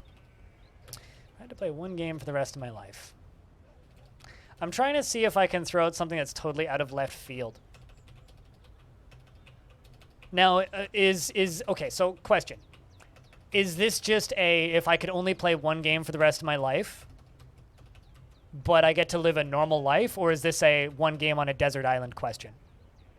Like, am I stuck on a desert island with unlimited food, but the only entertainment I have is one video game, or am I living my normal life and I can only play one game? And I'm assuming that I'm not streaming it.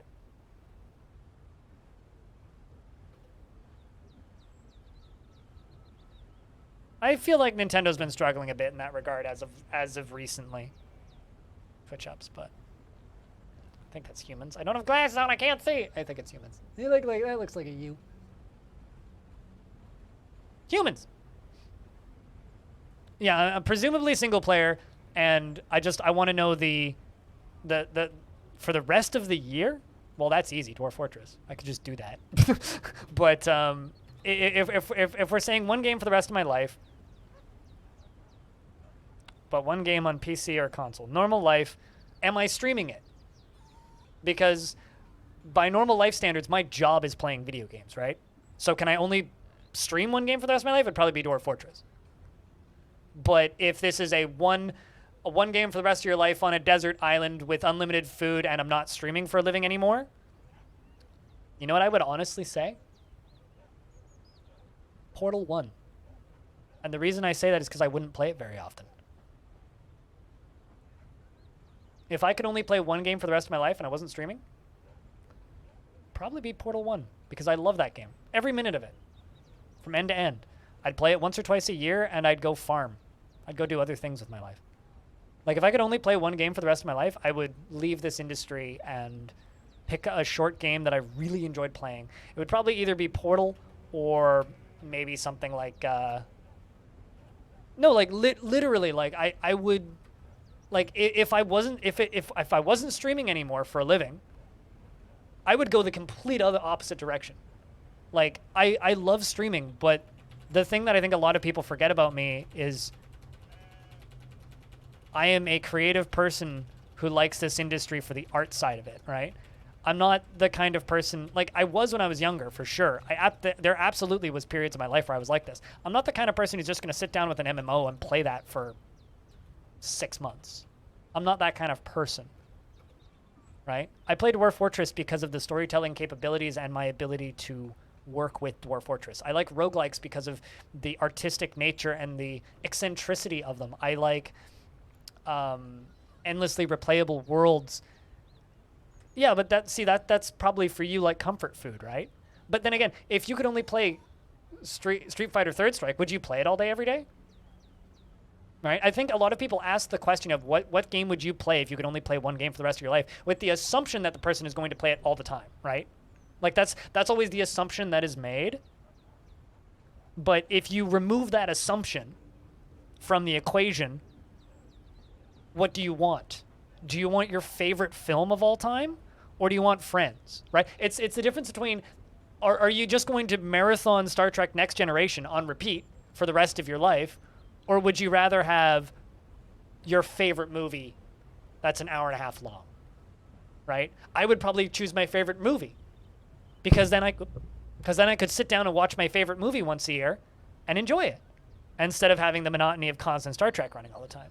Star Trek is my favorite TV show, series of TV shows. But I would rather watch my favorite movie once a year than watch Star Trek all the time, every day for the rest of my life. There's more to life than that. You'd choose Deep Space Nine? For me, it would be a close tie between DS9 and Next Gen. Sorry, this is way too fucking exciting for me. The other humans arrived. It's been, oh god, like maybe 2 decades since the other humans have arrived. This fortress, actually, if you type an exclamation point Longdeath, you'll get the whole playlist. But this fortress is 320 years old. We've been running this fort for a year and 2 months. So it better look sick, otherwise otherwise it sucks. I don't know, maybe this is like giving away more about me as a person than it should, and it's probably ended up being a way deeper thought experiment than I think the initial asker of the questions intended. But yeah, that's very much my mindset towards things. It's like, I love video games because I love the art of video games, and if you remove me from being able to talk about other games and experience new things and distill it down to, well, what is the one that you would want to experience for the rest of your life? I would pick a short game that I very much enjoy replaying and wait for the rest of my life and go do other things.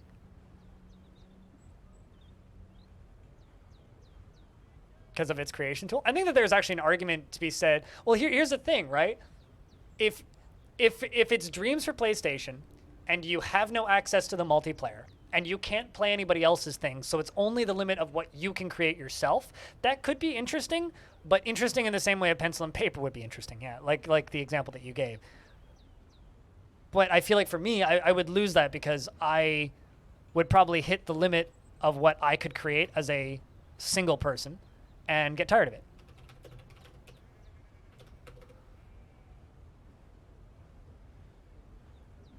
If I had to marathon a game until my head exploded, what would it be? I'm already doing that and you're watching it. So, the answer to that question is right in front of you.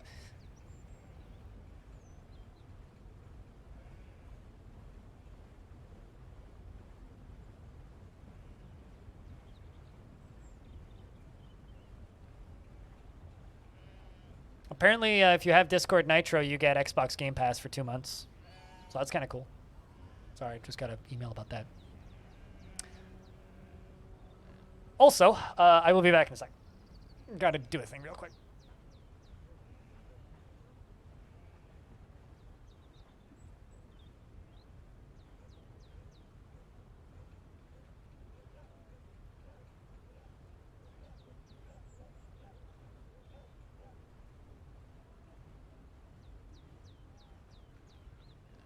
Where's that singing coming from?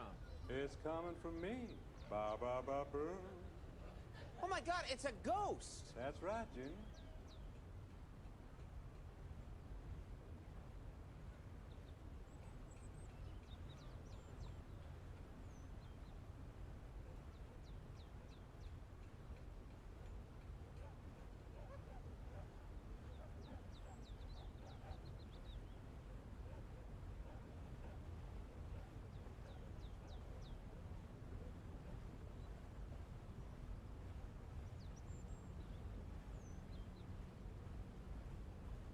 I returneth.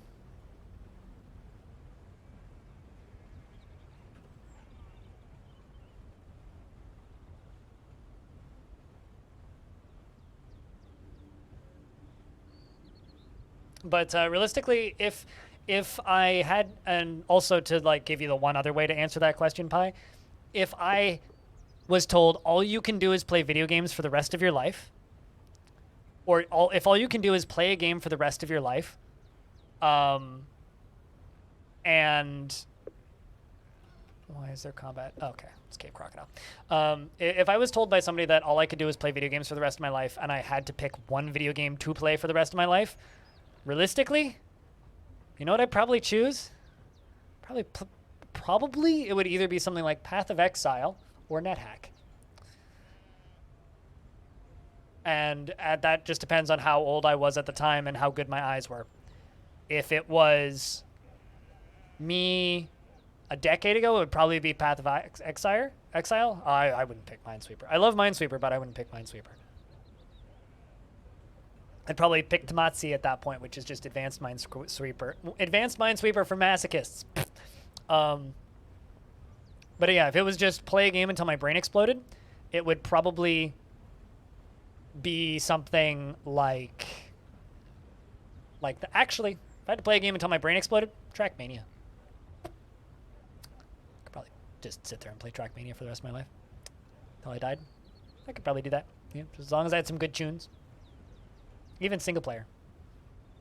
But then I wouldn't have user generated tracks, so I don't know. But yeah, I'd probably say NetHack, because that's a game with enough content that I could just perfect and get good, and that would be fun and enjoyable, and I would like that. But then again, I could probably also say Tome.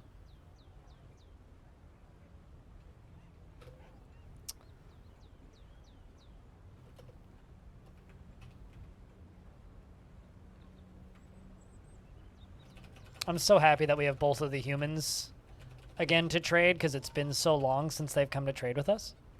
And I'm really wondering why they've decided to come this time. They also didn't send the Royal Treasure, but it's nice that they're back.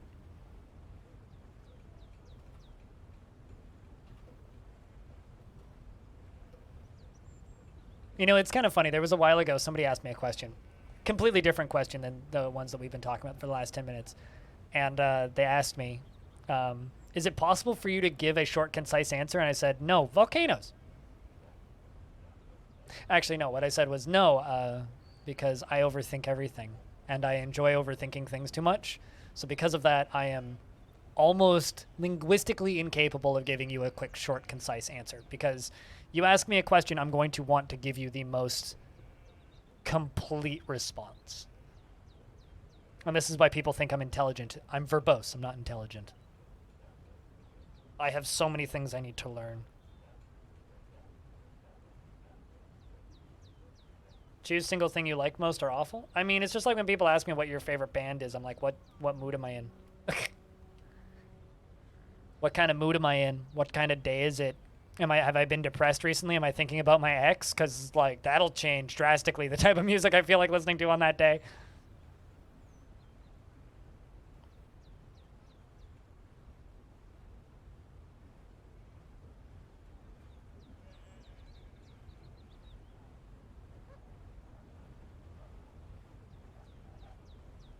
Also, you know, I'll say this. At the end of the day, I think that there's some people who assume, am I high or sober? That's also a question.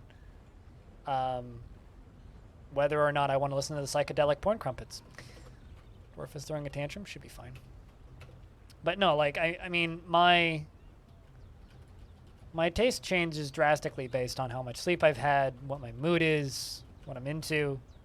And I think that a lot of people, especially with video games, see people as very one note. They, you know, you play MMOs, you play this type of thing, you play this type of thing. You play roguelikes, you play adventure games, you play action, you play platformers. But just like everything, people have a variety of tastes. That's what makes people interesting. And that's what makes games interesting.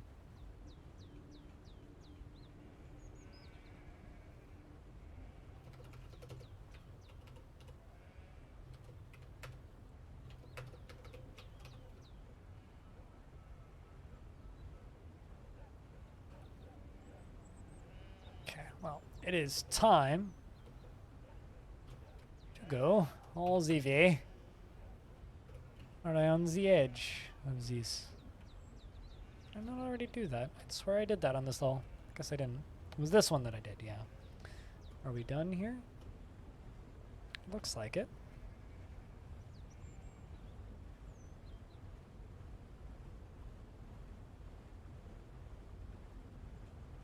My trains of thought on things. Yeah. You know, it's funny. I've had some people. You're gonna do a few more runs and then go to sleep. Yeah, do what you gotta do. I've certainly had some people get frustrated with my overthinking.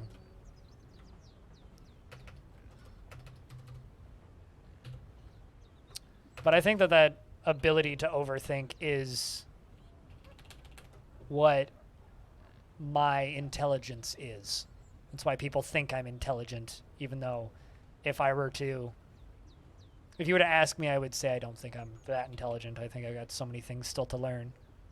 I certainly have a analytical brain and I can deconstruct and communicate things. I think I'm pretty good at communicating what I'm thinking, and it's why some people have offered me jobs in the past in industries that I have absolutely no experience with, and it's because, like, well, I have critical thinking skills, which I think a lot of people are really bad at advertising.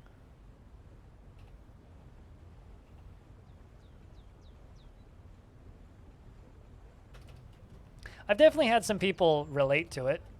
I'll say that, Thrandor. I've certainly had people, like, state that they enjoy my streams. Like, I get this, I think, more through YouTube than I do directly through Twitch. But I will get comments on a pretty frequent basis that are just like, I like watching your streams because you think the way I do. Which is interesting. My response is, I don't. I just smoke weed. But then they smile and say, yeah, I agree. Yeah, me too, mate. Where am I going with this? All right, you.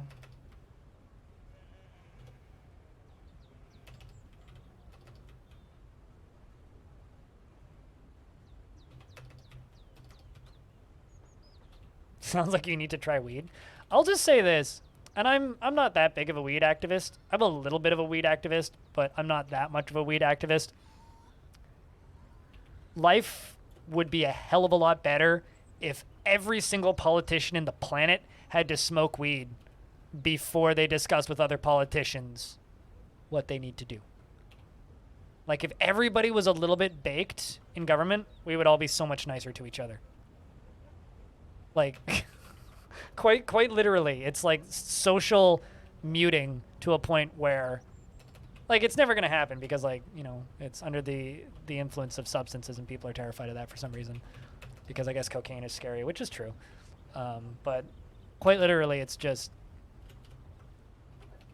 if every politician was under the influence of weed, life would be so much better. We wouldn't kill each other as much. We'd all be willing to be friends.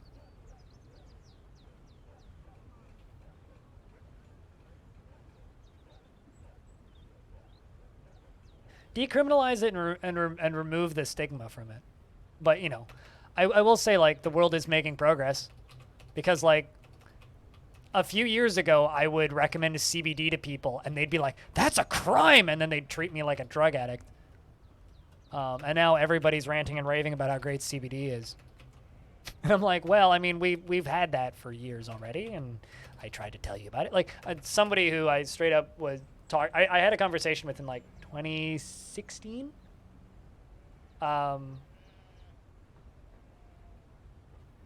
Today, I've still got, okay, in order for fireworks to happen, I still need to dig through this layer, this layer, this layer, this layer, this layer, this layer, and do what I'm doing around the edges for this layer, and this layer, this layer, this layer, this layer, this layer, this. That's a while.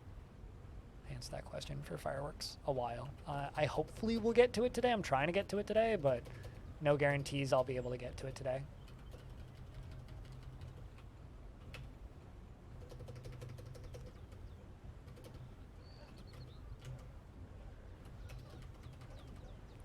What I could do is I could cave in the first few layers. We could do, like, what do you guys think? Should we wait and then collapse the whole thing at once, or should we do the first few layers? Because I could do the first few layers right now. Could absolutely do that. You know, actually, fuck it. Let's do that. Why not?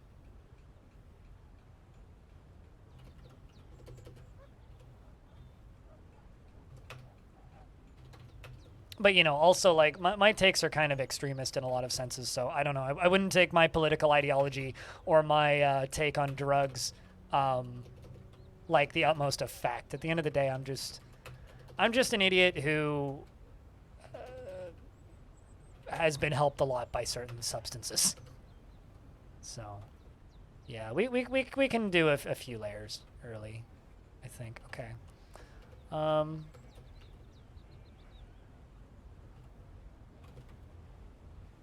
Let's go down to here.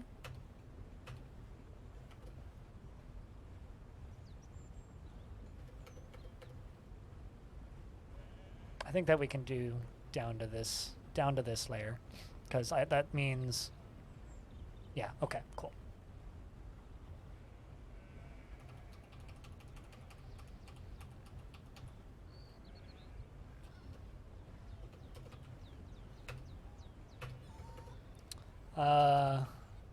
I'm gonna call this Obsidy Crash DLT later. Okay, delete later. Obsidian Crash delete later. It's a one-use lever. I mean, actually, in reality, what it would do is it would very much slow down political proceedings. Like, you know how long it takes us to get shit done right now? Imagine if everybody was high. But I would pay to watch that. I mean, who wouldn't pay to watch their parliament get really stoned and try and figure stuff out?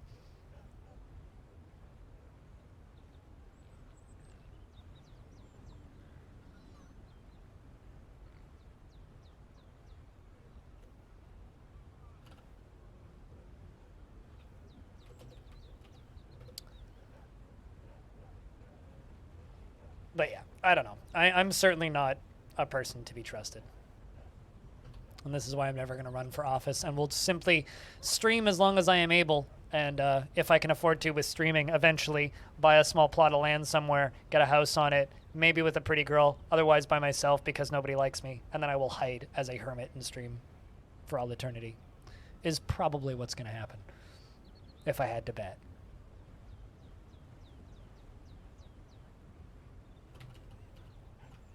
Why did that one get forbidden?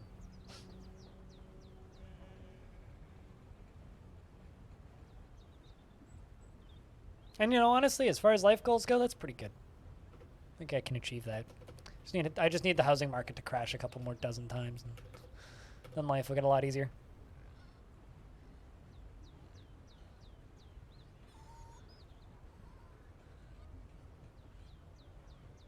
You know, it was kind of funny. I was talking to my friend Kevin, Ryan, about this when because we went for we went out for beer after we saw Ginger, which was a phenomenal show, by the way, even though they didn't have their drummer. And I was just like, so if I buy a cabin on an island, and he just looks at me and goes, uh-oh.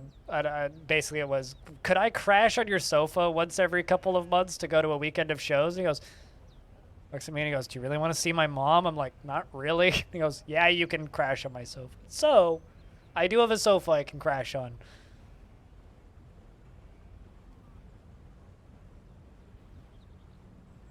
Or, you know, maybe I can just become a YouTube millionaire and then I could just have shows in my backyard. Just be a weird, reclusive streamer millionaire.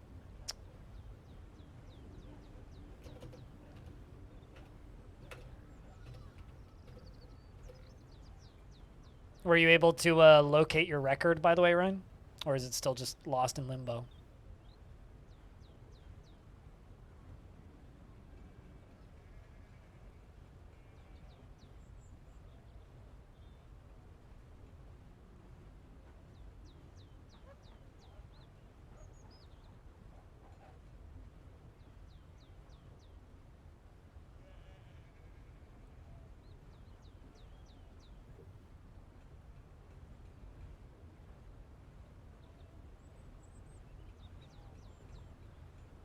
When you asked what's up, that sucks, man.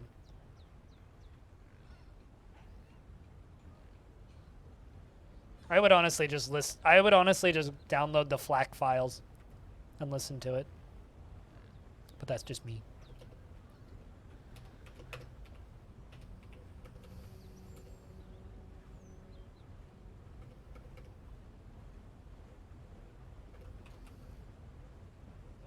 There is so many ballista arrows. Holy shit. Oh my god, we're actually through the first room of ballista arrows. Now we just have floor 2.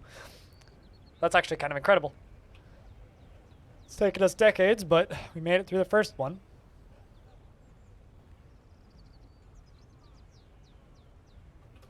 Also, did they build that lever up there? I doubt it, but... No, not yet.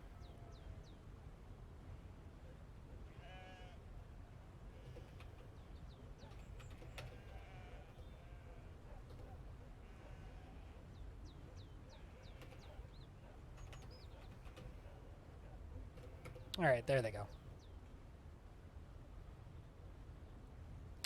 Just let the dwarves go do everything else for a little bit. We can finish selling ballista arrows to the dwarves when they come. Is it like in shipping limbo, or is it in like hasn't been shipped yet limbo? Ryan?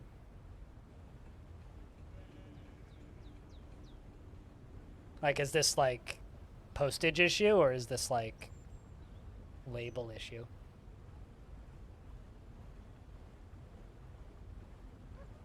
Also, you know, just thank you to everybody who tunes in and watches these weird rambles of streams, you know? Because at the end of the day, like, I don't know why so many people tolerate listening to my rambles, but I'm thankful that you guys do, so.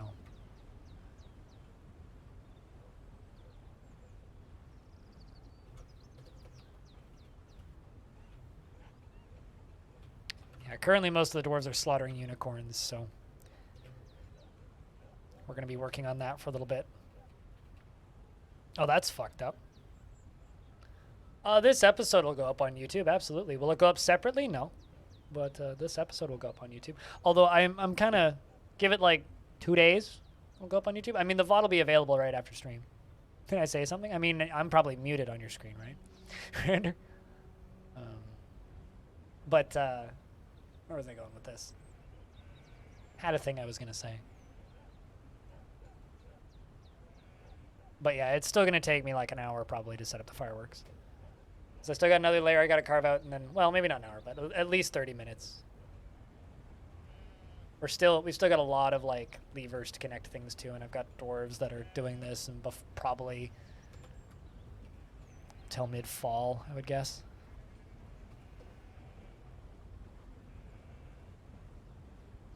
Can I select highlights from your streams?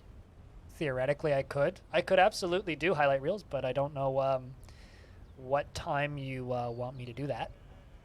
Like, if it takes an extra 30 minutes to an hour every evening,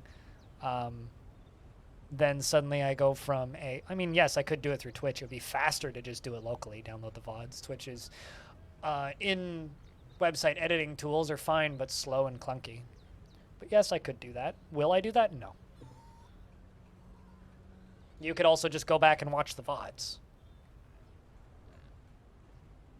I feel like I have this conversation with people every 6 months. It's like, could I? Yes. Will I? No. Can I tag time or something? Theoretically, but you could just do it yourself. The thing is, I don't want to put that precedent in because then I have to do it for everything, right? There's been significantly more exciting cave-ins and stuff that have happened in other streams in the past and other episodes of Longdeath. And if I start tagging things, I'm going to have to do that for everything. And I don't really want to set that precedent because that adds a lot more work on my end. You know? Like, if I were to tag every exciting moment that happened, like, if some user wants to go into the chat and put a tag, I'll pin it. Go nuts. Or into the comments section of the YouTube video. Like, I'll absolutely pin it for you. But I'm not going to go highlighting stuff or selecting stuff or doing that because I do that for the edited stuff. I don't do that for the VOD archives. The VOD archives are VOD archives. Look through them if you want. None of that directly benefits me, and it's a lot more R&D time added. And because I stream so many hours, in order for me to make a living, I'm not going to add another hour of work on the end of the day because I'd rather take an hour of time to edit the interview that I'm putting up later in the week, right? So it's not worth the time for me. If you guys want to clip it, you're more than welcome to when it's actually happening. Like pressing a button while playing. Well, then I need to go back in afterwards and highlight it and press go and name it and tag it and export it separately and then wait for it to process and then come back and export it. No, it's not that easy. You guys can make clips, but most of you don't. So that's on you guys, not on me. And half the time exciting things will happen. Someone will come in later and be like, did anybody make a clip? No? Well, obviously. Like I said, you can watch the VOD tomorrow. Twitch also lets you pick up right where you left off if you come back to the VOD the next day. I don't know. I find this sort of stuff very tricky to talk about because people think that everything is quick and easy. When it comes to this industry, it's not. Like, there's a reason Kiri, one of my teammates, only streams for 6 hours a day. It's because she puts in so much time into things around the end because she can afford to do that. I can't afford to do that. I actually have to stream the hours. If I could afford to stream less and make higher quality content overall, I would consider doing that if that was a viable business option, but it's not.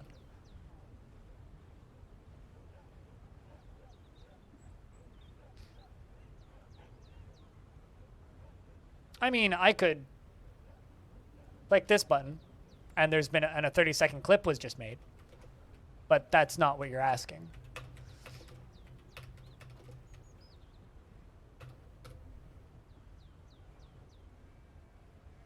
You can do it too. From the website player, you could click a button and make a 30-second to a minute clip. You could do that. I don't need to do that.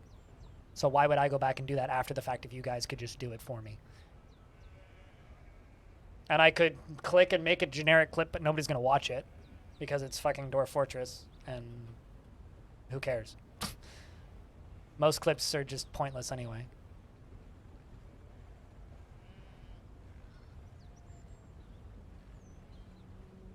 And Twitch has a highlighting tool. I use it for all of my VODs, but they're easy and quick to do because I make the full VOD.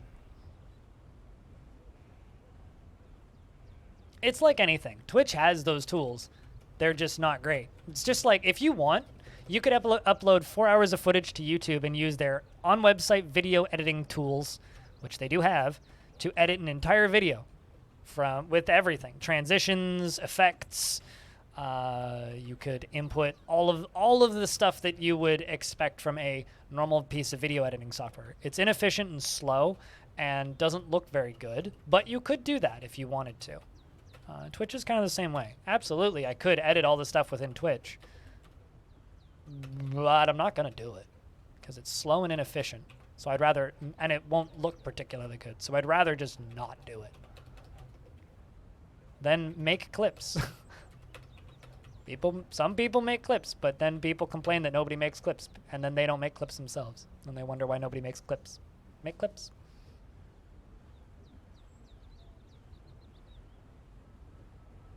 Will I make clips? No, you can.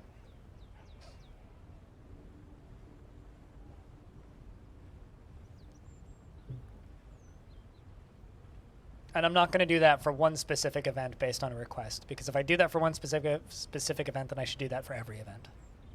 And this is not going to be the most exciting event that's happened in this fortress. Not by any stretch.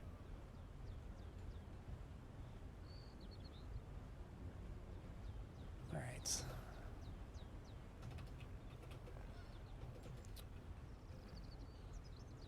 Let's fly up to the top.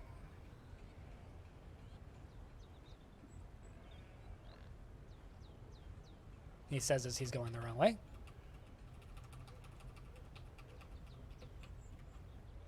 Yay, my lever's done. All right, you.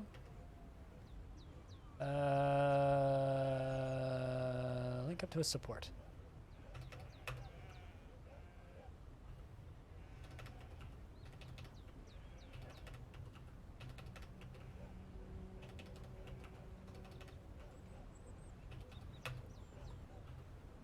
And there we go.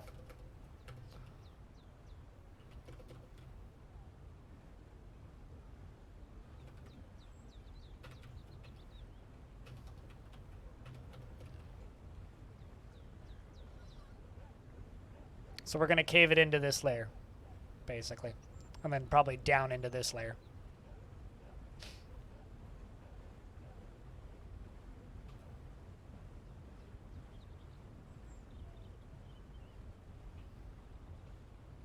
All right.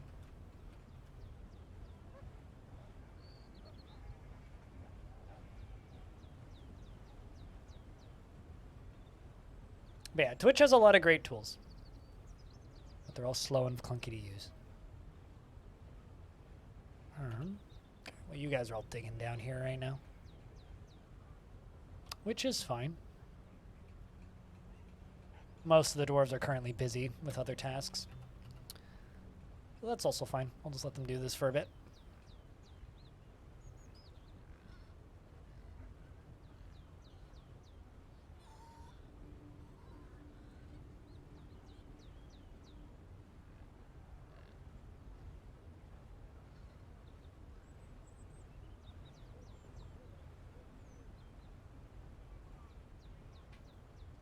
But I don't know. I guess I just want to not sound like I'm shooting down your question, Twitch ups, to a degree, but there's a lot of things on Twitch that seem more efficient than they actually are. I'll put it that way.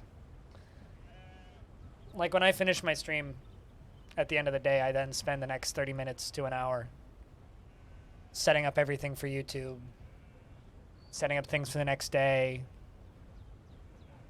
Then if I'm editing a video, then another 2 hours. And so when I'm already streaming 8 hours a day, plus editing, if I'm then exporting highlights, even if that's another hour or 30 minutes,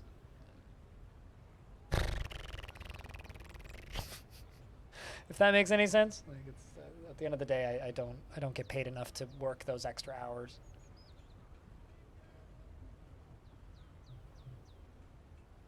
Sometimes I just want to step away from the computer for a bit. This is actually, I think, like the part of me as an adult now that I would have never understood when I was a younger kid. Which maybe like probably like the majority of the people watching me are adults, right? But this is something that I wouldn't have understood when I was a younger person, which is just the fact that if I was given the option, no, I wouldn't just sit here and like if I had like nothing to worry about, nothing to pay for, I absolutely wouldn't play games as much as I do. Like if I could actually afford to have a social life on a regular basis instead of once every 6 weeks where I spend like a few days with friends, it's like if I could afford to like actually go out and do things, if I could afford to have friends, I would do that. No questions asked. I would play less games. I would stream less. But I'm also not one of those people, so.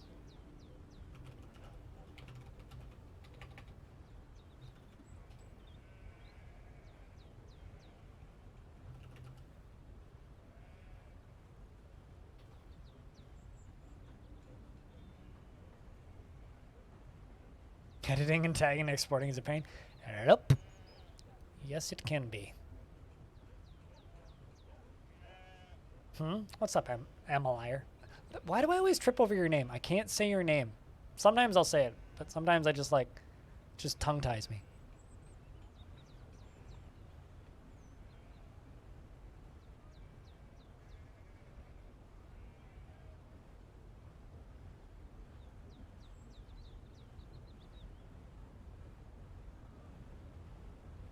But at this point, I would actually say that I've got a pretty good work-life balance.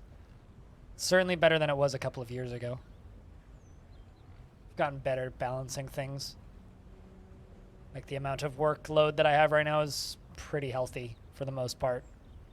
It's not perfect, but it's pretty healthy. I wish I could stream more, but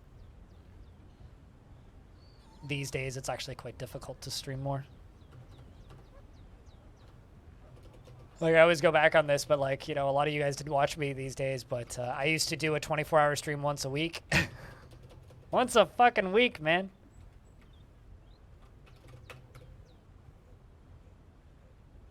Did that for about 8 months. It's a lot of hours.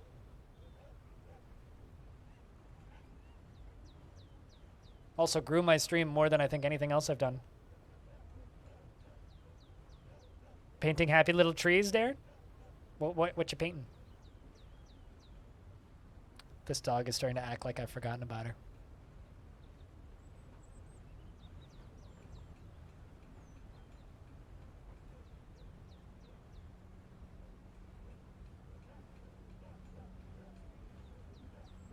But I hope that the somewhat listening to of me has been entertaining.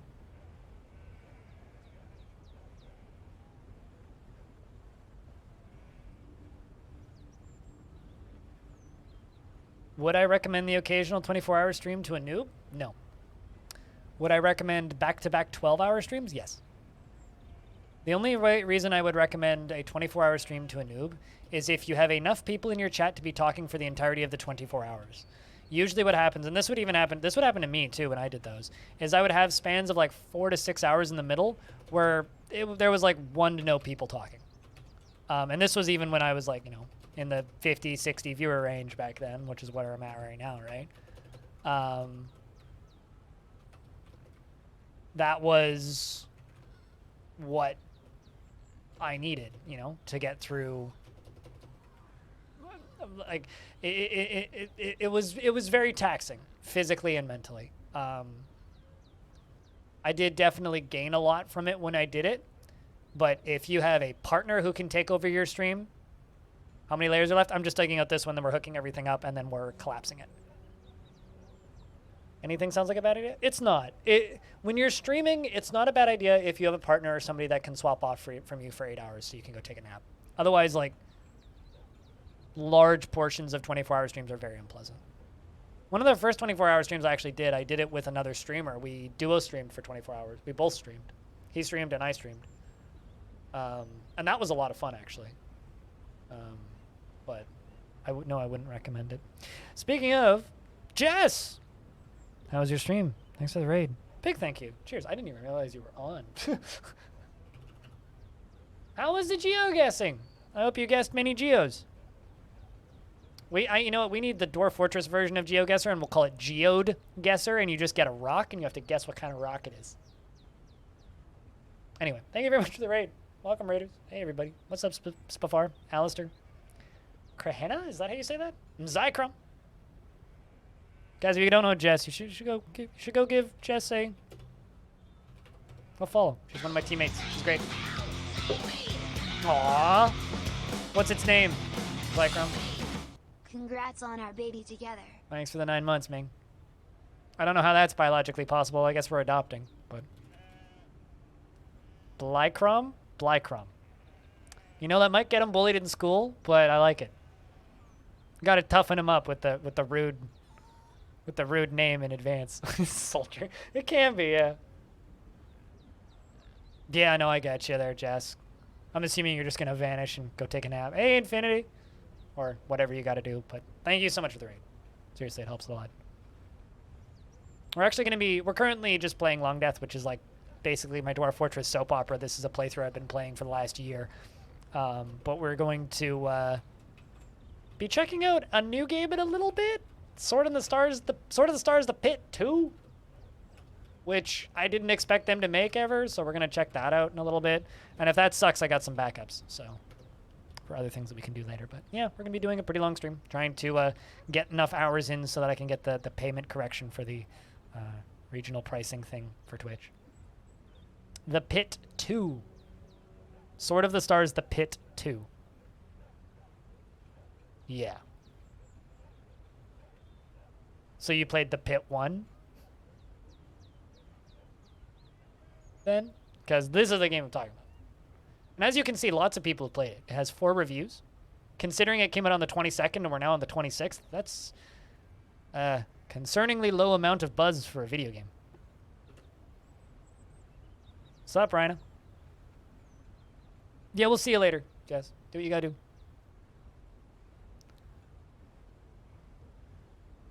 Yeah, do what you gotta do. And thank you very much for the raid. Cheers. I'm just making my little dwarves mine in a circle so that we can have some fireworks in a little bit. Because I'm gonna make a big cave in this cave in a bit. But we have to finish digging this cave out in order to make a cave in it.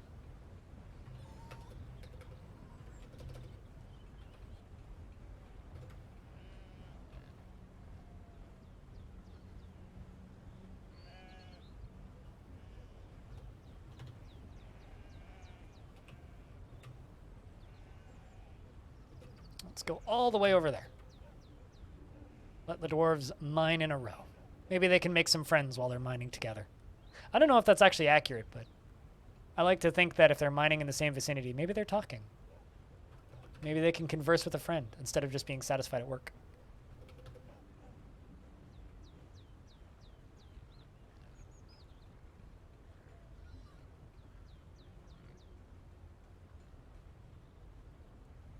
But yeah, no, I mean, the first Sword of the Stars, the Pit, was a relatively unremarkable, pretty accessible little roguelike.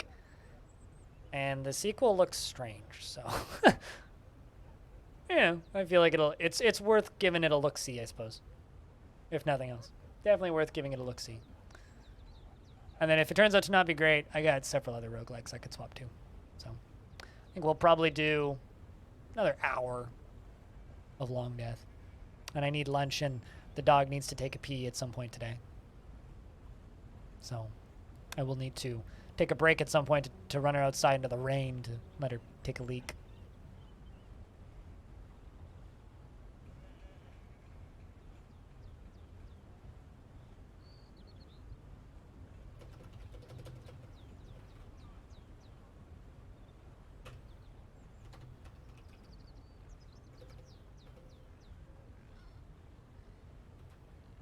But chat, anybody coming over from Jess's stream? How was Jess's stream? Anything particularly exciting happen?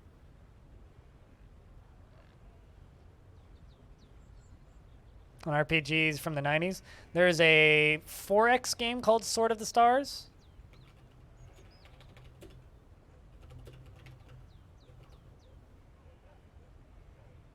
Yeah, there was a Sword of the Stars.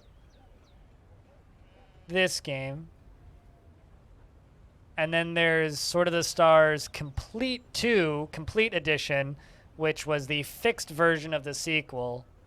And then they made The Pit, which was a roguelike in the same universe. Also, apparently it was fucking published by Paradox. Did they buy them? That is weird. Anyway.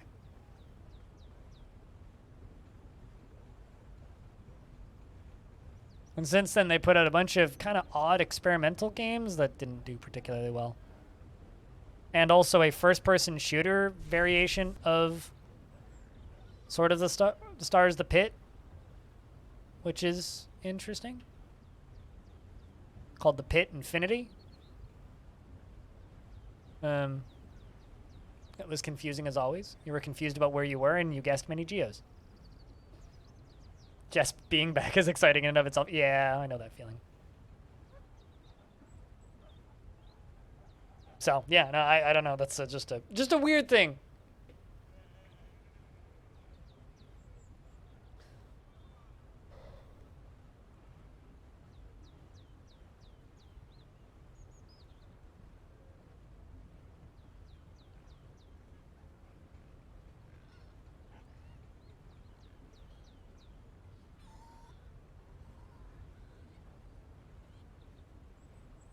Also, chat investments are open if you want to invest some tickets.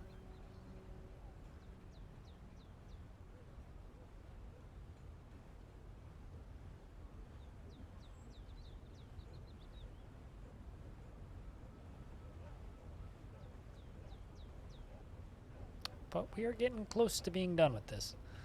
Although, I'd very much like to just channel that out.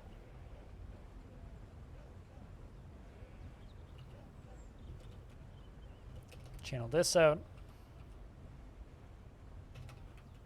Channel that out. Channel that out.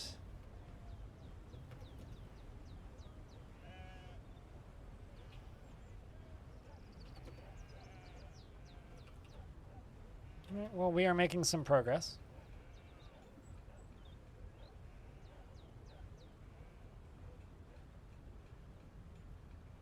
And then it's just a matter of them finishing digging this out. Then I just got to lock them upstairs in the tavern. And then I got to pull the lever. And then it goes, wee, crunch, crunch, crunch, crunch, crunch. And then a lot of stuff collapses. Also, for anybody in the Halcyon Frequency vicinity, I will be the one hosting After Hours on Friday. And we're going to be playing Witch It, which is basically prop hunt. So that'll be a mess. And it should be fun, too. So I will be doing a 2-hour bonus stream on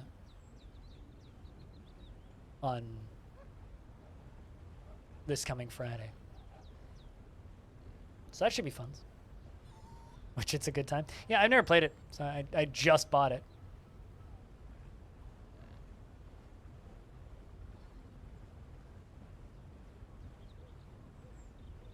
Yo, what up? Autumn has come. Which means the humans are here with their stuff.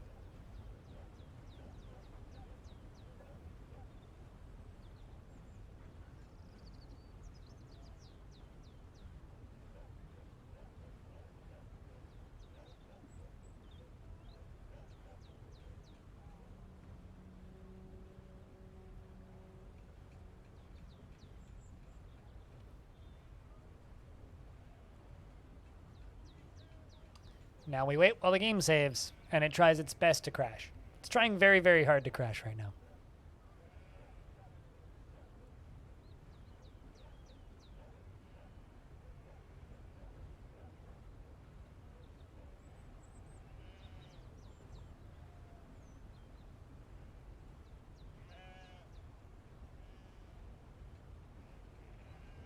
And there we go.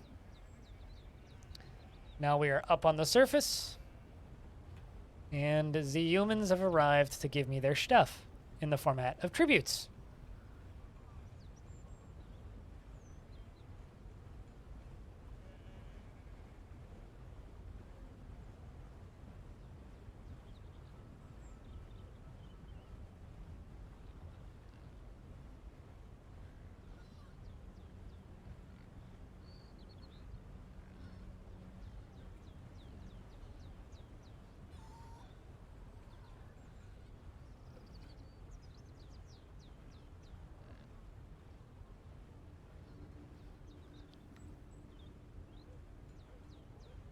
Also good investments, friends. Right, so most of the dwarves are still just digging. So progress is being made in the background. I should have, yep, I do have a dwarf linking stuff up to triggers, which is what we actually need to do the fireworks, which currently is Max, who is very depressed, but is doing good work. And is running down here and connecting these pillars. So I still got 1, 2, 3, 4, 1, 2, 3 left, it looks like. Yeah, 1, 2, 3. So after this one's hooked up, there's 3 more things to hook up. And then all I gotta do is pull a lever and we can have fun times. Stuff's going to explode at that point. But we need to be finished digging out this layer. And you know, we're getting there. We are very close to getting there. So basically we need this layer to be done, dug out. And then I can make you some fireworks, chat. And if you guys clip it, then Grandor can see it.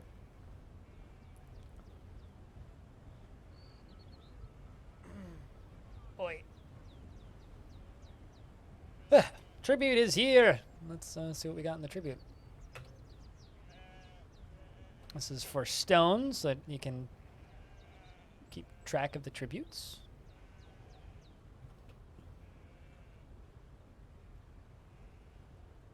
That's a pretty small one.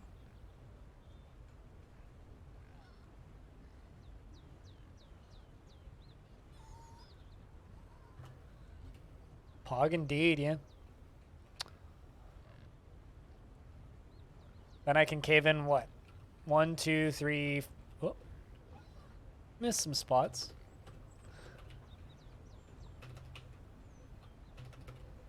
Four, 5, 6, 7, 8, 9. 9 layers all at once are gonna get caved in. No, that's not how the game works. Glass walls are treated like any other wall type, meaning they are indestructible. Indestructible. But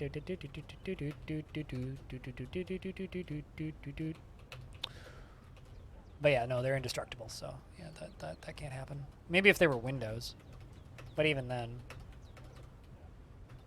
they are not. They are glass walls. We need structural integrity back in for that to be a thing.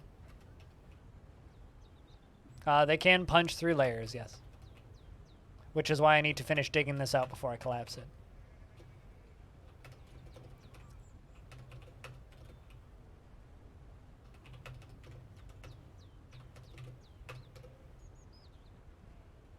I've killed forgotten beasts like that by dropping a layer on their head from above. Through another layer. I've done that many times.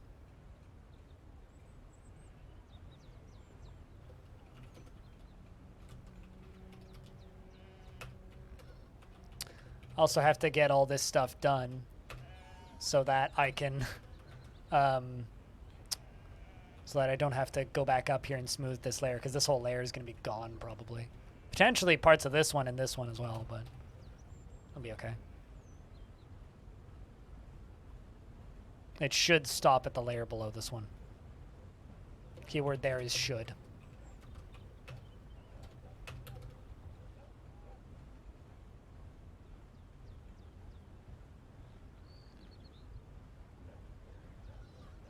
But yeah, for example, if I were to channel out, if I were to, whoopsies, go over here and dig out this, and then go 1 layer up and dig out this, and then go 1 layer above that, and then channel out a tile right here, go above this, and dig it out on top, the piece on top would leave a solid wall piece here, which would then fall down, punch through this layer, and land on this layer and be stopped by the layer below.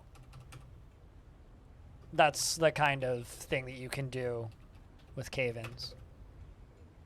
So you can drop a pillar or a chunk of pillar that will go thunk thunk. I did that with a Forgotten Beast at some point.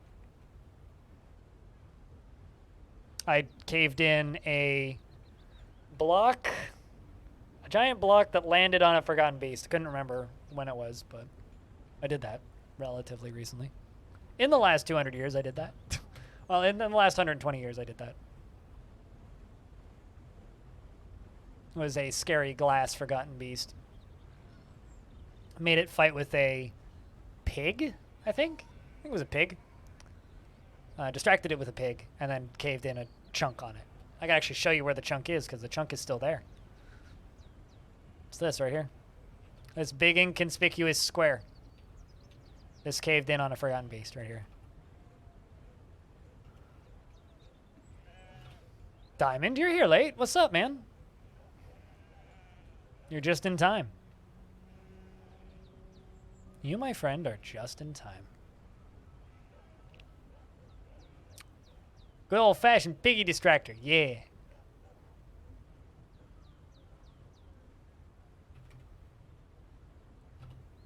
Holy crap, human, you move slow. Also, quick check, what's up?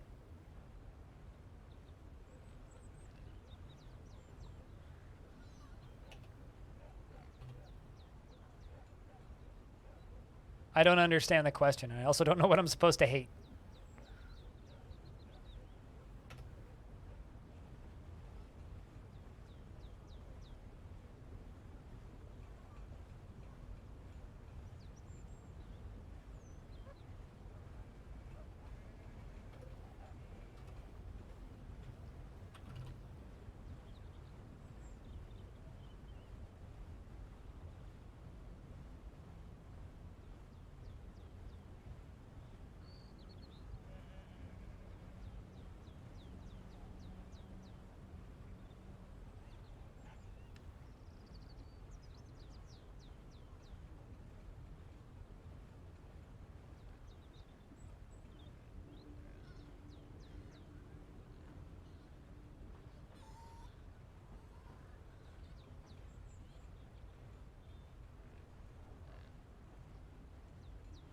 Hyped to see this cave in.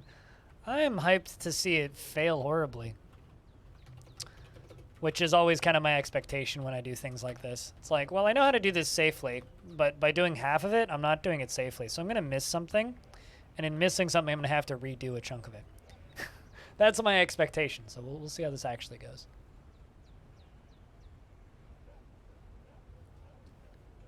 We will definitely see how this actually goes. But after the cave-in, I need to take the dog out for a tinkle and get me a snack, so. And also give the dog her half of food, because she's starting to pace around the apartment looking for food. She gets fed at around 4 p.m. every day, and it is 2:53. Now she's here to say hello.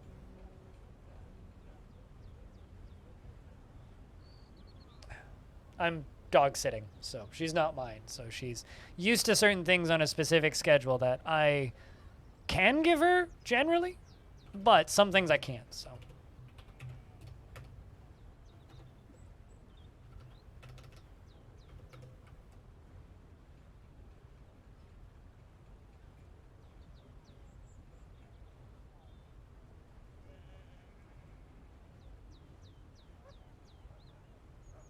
I don't know what you're talking about, Diamond. I'm so sorry. But I'm doing all right. You're just in time for a big old cave-in. We are going to cave in a bunch of levels in a minute.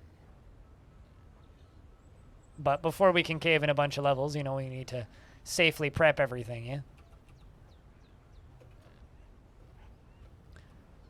And I still need 3 more mechanisms connected. Supposedly, Tiny Goliath is connecting stuff. That's taking a little bit.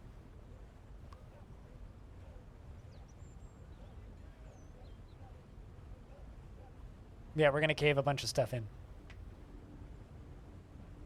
I love that Haz Hazaz emotes are kind of like the evil version of mine, where it's like they're all a bunch of goblins. It's like he's got a bunch of goblin emotes, and I've got a bunch of dwarf emotes.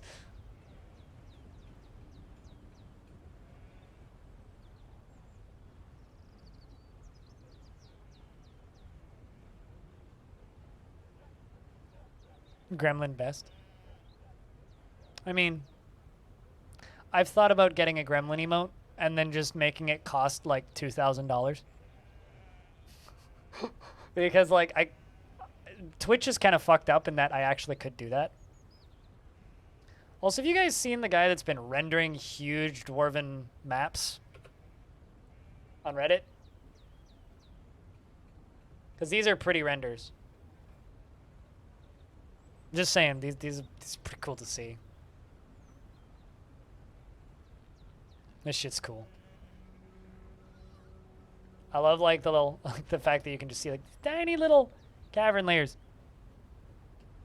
Yeah, these are up on Reddit. This person's been doing a ton of them to the point where they're like almost spam. But here's their Reddit account, basically.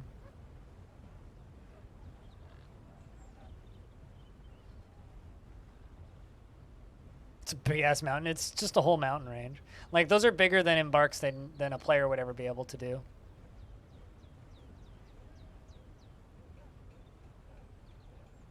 Also, the dwarves are here to trade, which means another distraction.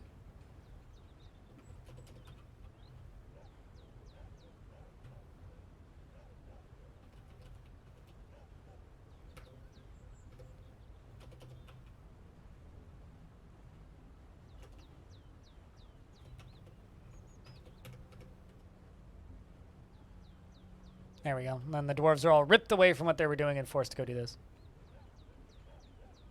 Yeah, those are very large regions, bigger than you'd ever be able to play. Adventure mode, you could explore that whole region, but not in fortress mode. Not yet, anyway. Not until the map rewrite. One day, we'll be able to play on maps that big. One day.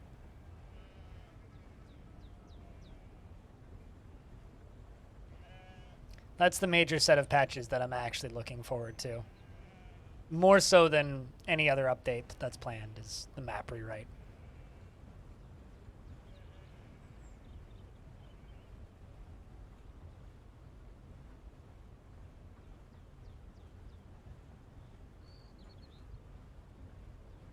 Also, hey Tom, hope you're doing well. Congrats on snagging one of those gift subs that got thrown out earlier. Gremlin for mayor knows what's what.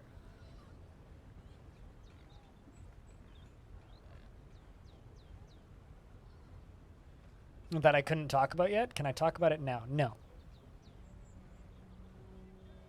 I'll be able to talk about it next Thursday.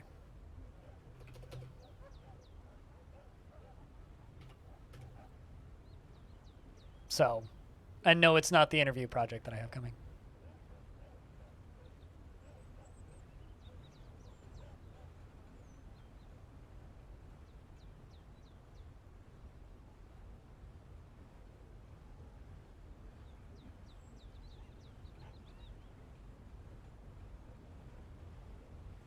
And here come the dwarves to trade. It's taken a very long time, but finally everybody's trading with us again. The weird, like, myths about this fort being haunted were very much rubbing off on people for a while there.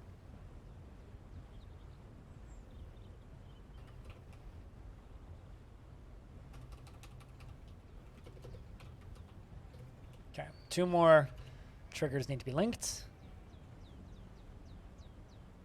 But till then, all the dwarves just have to put everything into the trade depot.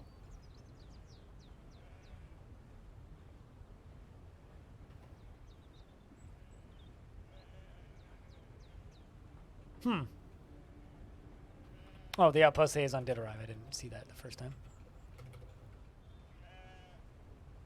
Who's the, Okay, it is Ghost doing our trading still.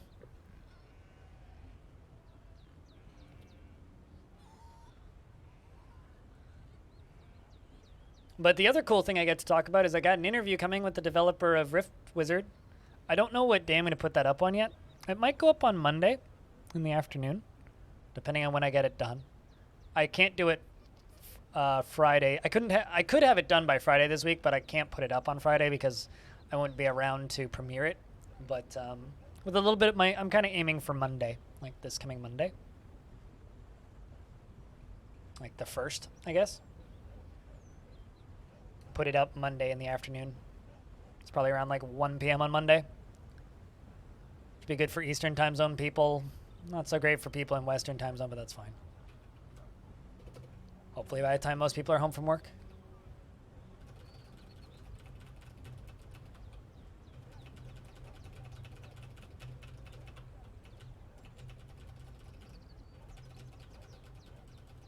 And that'll probably be about a 45 to 50 minute long video when it's done.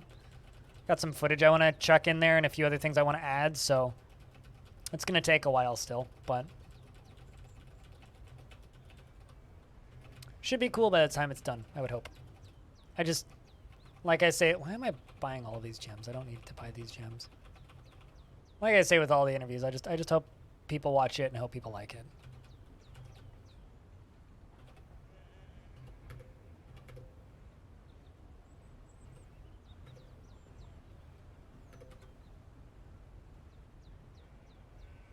And if you haven't watched any of my interviews yet, you should. They're very good. They're some of the best work I do. Most recent one I did was about Dungeon Mans, which came out on October 1st.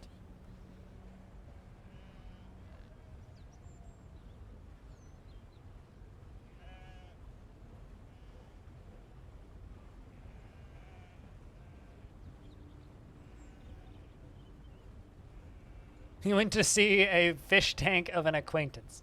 Okay, that's good. Hopefully those legs were attached to a living creature and not, you know, removed, because that would be concerning.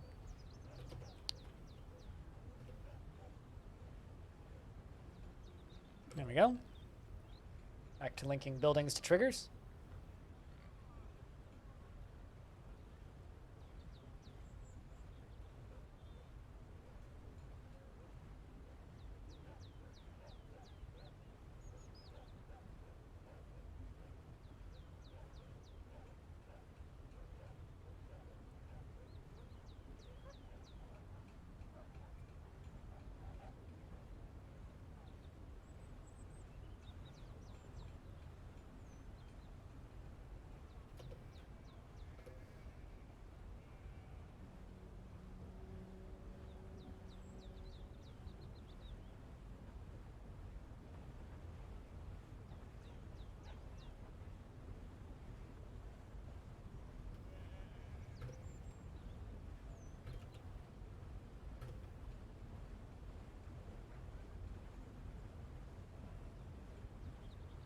But did you get any pictures of this fish tank? That's, I guess, my only question. Also, speaking of fish tanks, Picture Point, are you still lurking? Because this thing came out. Is it still in the... Ah, there it is. This thing came out, and I think Picture Point would get a kick out of it.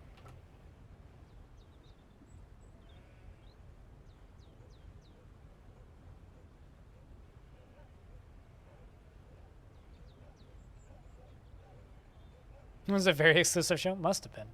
Why are you making it sound way weirder than it needs to? Seriously, why are you making it sound so much weirder than it needs to?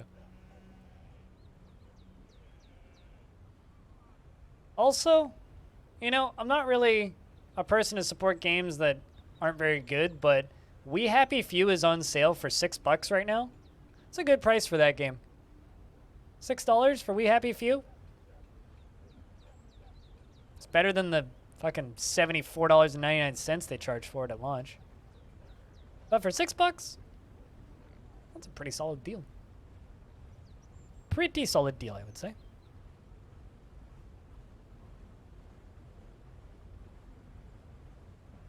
It's about $5 overpriced. You pay $1 for it? I mean, based on the general level of quality of that game, I would say it's probably worth $6. The intro sequence of that game was pretty good. The rest of that game can die in a trash fire, but the intro sequence was aight.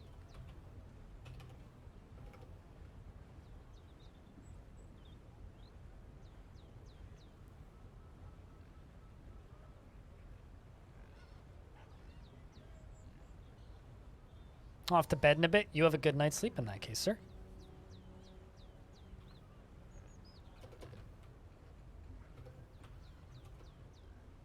I'm and best of luck raising Blycrom.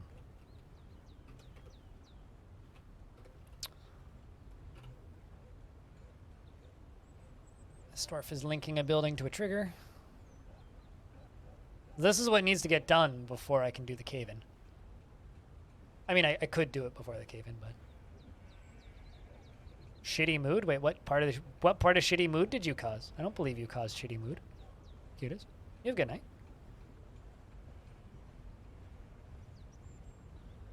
There's always been cheap and interesting games.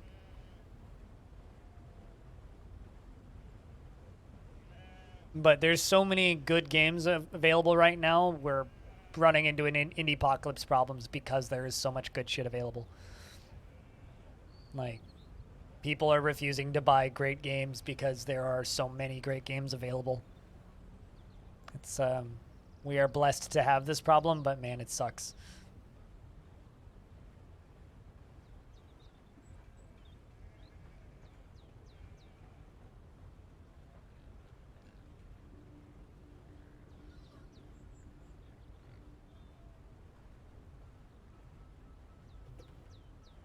All right, so there's one more thing that needs to get hooked up.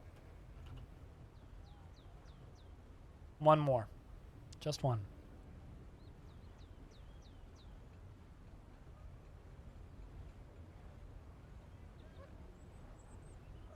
I mean, to a degree, Zope. This is why I don't try and just sell you guys a new game once every other week. Which is the way a lot of streamers kind of have their business model built. Or that's just, I'm here to sell you video games. You watch me to get recommendations for games. I mean, you could do that if you want, but like, I don't have enough time to like play all of them, so I can't. Maybe the game sucks in the latter half of the game, and I would never be able to tell you that. So instead of doing it that way, I do it the way I choose to do it, which is significantly less profitable, but.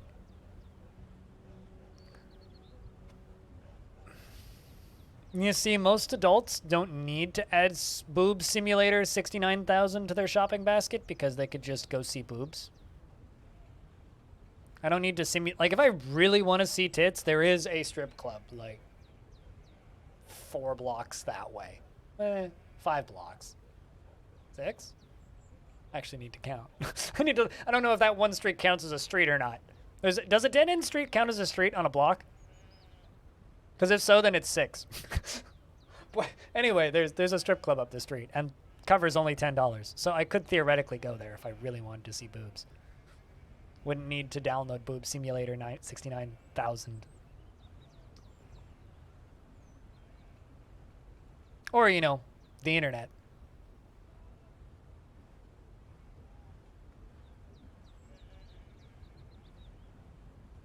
It's generally my location of choice to see tits. Just ask your wife. You see, I tried to do that, and then she left, so it didn't go so hot. All right. I think that's everything. All I'm saying is you're acting drunk, man. That's all I'm saying. All right, so add that to up there. Now all the dwarves are going to run up to this one tiny spot. You're acting a little odd, I'll put it that way. Let's make sure that I've dug out everything. I think we have.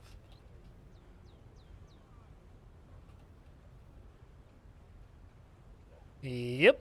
All right, chat. Who's ready for some fireworks? Get your clipping buttons ready.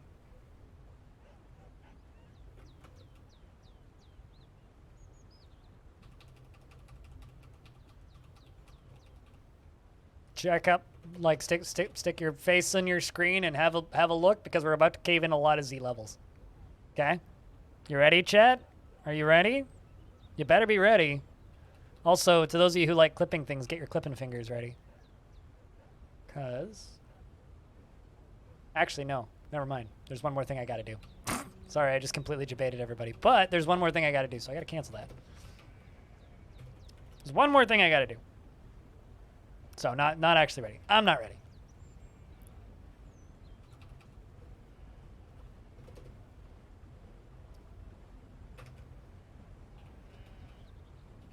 But this will take me a minute.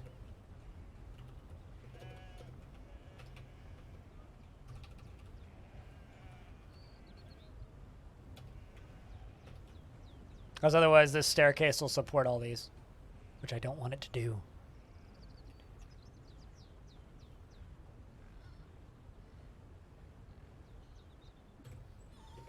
Let's just let them dig this out. Get down here, dwarves. And don't kill anybody while you're at it. Hey. Hey. I just need them to dig all these channels out.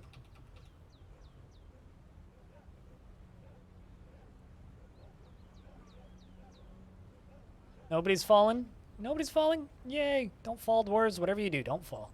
That is the only rule about this whole ordeal is don't fall. But they seem to be behaving and not falling, so that's good. All right. Outpost liaison shared a rumor from abroad. How nice of them.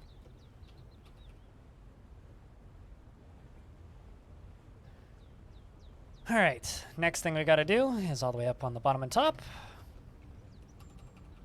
Basically, the staircase up and down would have held the Z levels in place if I turned it on right where I was about to, but I didn't, so we're all good. So just give me a minute. How did I make that lava tube? I dug it out, one layer at a time, filled in the layers with glass around the edge, and then I filled it up with lava. So that's how I made it. One layer at a time, very carefully.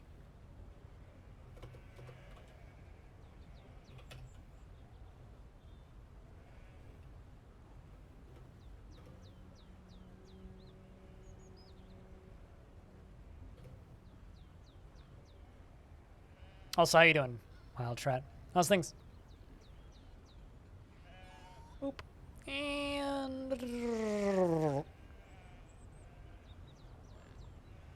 not impressive, just time-consuming. But then again, I feel that way about a lot of things Dwarf Fortress. I do in Dwarf Fort. It's like, none of this is impressive. It's just time-consuming. All right, hopefully nothing gets stuck in here, because if dwarves get themselves stuck, we're going to have a tricky thing that we need to deal with. Oh, and Nil says, I am your liaison from the Mountain Homes. Let's discuss your situation. Yeah, picked a great time here, there. There we go. We'll just do that. I'm trying to cause a calamity in my basement.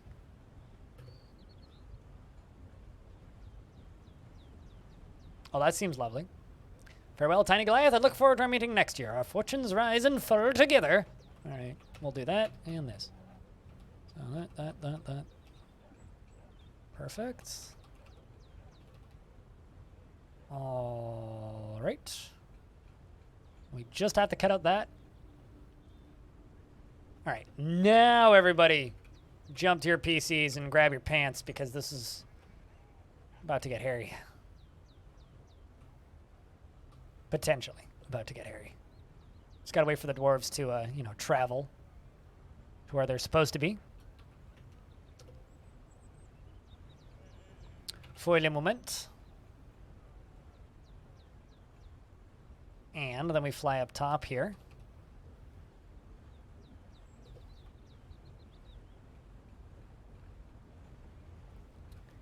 And I'm going to pull the lever.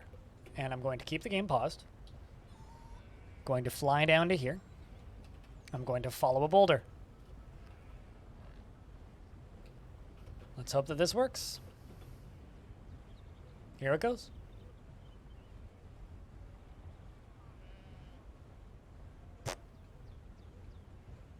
Doo-doo. The game is not responding, so something is happening. Doo-doo. Do-do-do-do-do-do-do-do. Do-do. Do-do. Do-do. Do-do. Do-do. Do-do. Do-do. Do-do. Do-do. Do-do. Do-do. Do-do. Do-do. Do-do. Do-do. Do-do. Do-do. Ba-da. Boop. Be-do. Ba-da. Bop. I mean, the secret with Dwarf Fortress is when you're doing dumb shit like this, you gotta give it its time. It's taking its time. We'll just let it take its time. It'll figure out where all these rockets are going to go. I am caving in quite a lot of stuff, so I mean, I'm not going to touch the game. I'm just going to let it do its thing. Dwarf Fortress is simply taking its time to think about it. I mean, I'm caving in 9 Z levels, I think, right here. So this is like the time that I drained an ocean into hell. It just took a while to think about it. Oh yeah, it does look really nice, doesn't it? Counting the rocks. It's moving every single one of the rocks individually in the background. I am going to do something. Curious, how much CPU is it using right now? Oh wow, it's actually using about double what it normally does. It's thinking about it. If I touch it, it might break it. Going to think about it for how many... I mean, definitely they pulled the lever. The lever's been pulled. When I drained an ocean into hell, the ocean got very empty and hell got very full. And there were some very wet demons. I mean, all my dwarves died in that fort, but it was worth it. It was definitely worth it. I used to do little edited story videos. If you go to my YouTube channel and look up Today in Dwarf Fortress, what happens when you dig too deep, you'll find it.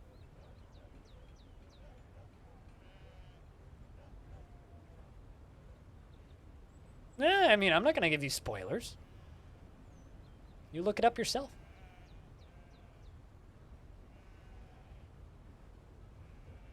Ba-ba-doop. All right, so this is taking longer than I thought it would.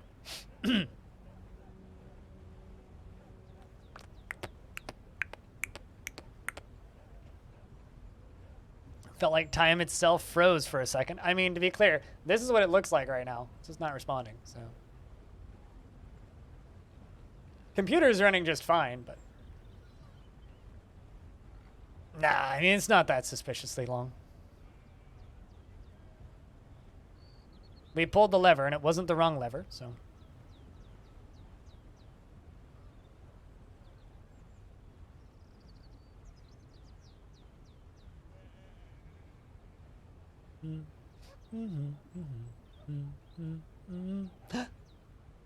Section of cavern is... There we go! It begins! It begins! It's begins! It's happening!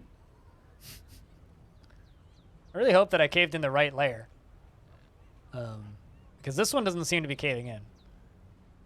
It looks like it's the one below it caving in, but I kind of can't tell. Hold on, I'm going to see if I can pause the game.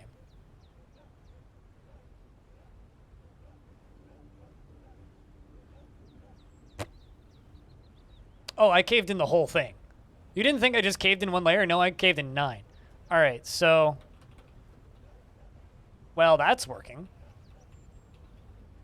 See, this is why there's a little bit of lag here. Can somebody clip this? Is this safe? Not for boulders. My dwarves are safe, though. I mean, most of my dwarves are, like, up here, right? So... Or, like, on the upper layers.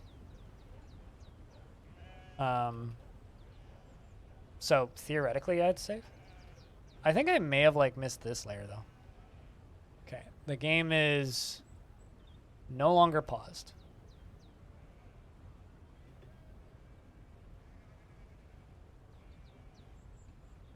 Oh, this is definitely an OSHA violation times 50.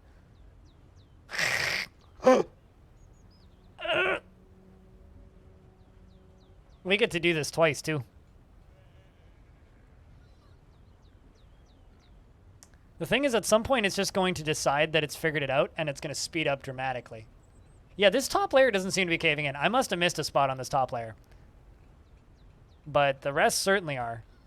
So I'm going to jump down there, if you don't mind. Well, this layer is certainly caving in.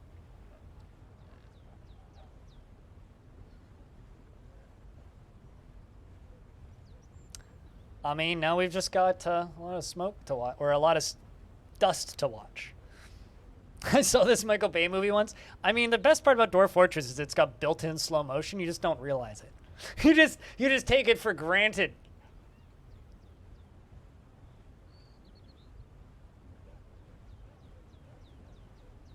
My God. That is wonderful. Like a good John Woo movie? Oh, you know it. So, chat, people talk about frame rate death. This is frame rate death. Look at how slow the game's moving. It's like 1 frame per 10 seconds. 1,000. It's 1 per 3 seconds. Yeah, I definitely fucked up this top layer somehow. I'm not sure how, but this top layer got fucked up. Let's go down to the bottom.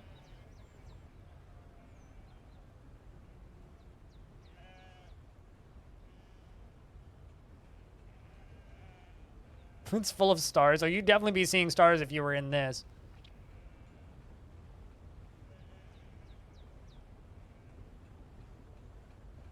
Yeah, the game's running just fine.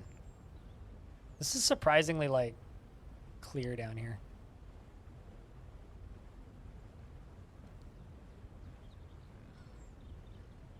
Okay, so now we are looking at the bottom layer. We're 1 up from the bottom layer now.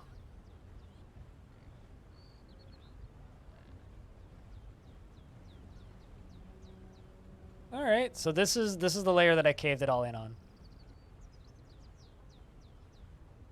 All right, game's speeding up now. The dust is starting to clear a little bit.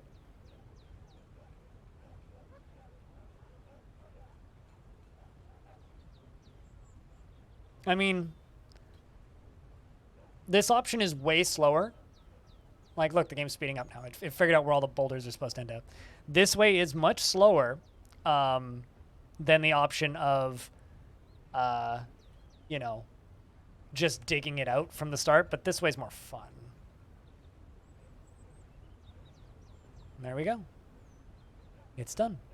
So it did kind of do the thing that I was worried about, which is it knocked through all of the layers down here. So there's all of these open bits. So this is going to be a bit of a pain in the ass to dig through, but there it goes. Somehow I fucked this layer up. How did I fuck this one up? Where is it still connected? It's still connected somewhere. This top one, I fucked up. Oh, I see where it's still connected. Right there. So this top layer I screwed up. So we get to cave in a second one.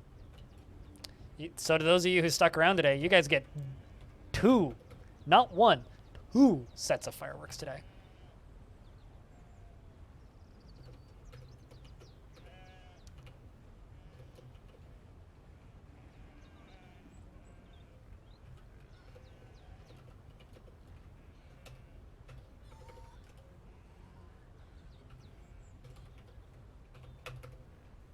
All right, so we need to build a floor piece there, and then we get to cave in 1 more.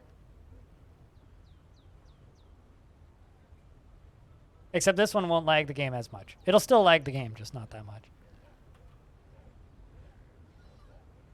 I just love how long that took, and then we got that super slow motion. Ugh, it's fun. It's fun. I like it. And then we'll give the dwarves a bit of a break. You had really good timing today? I suppose so. You could say that, yeah.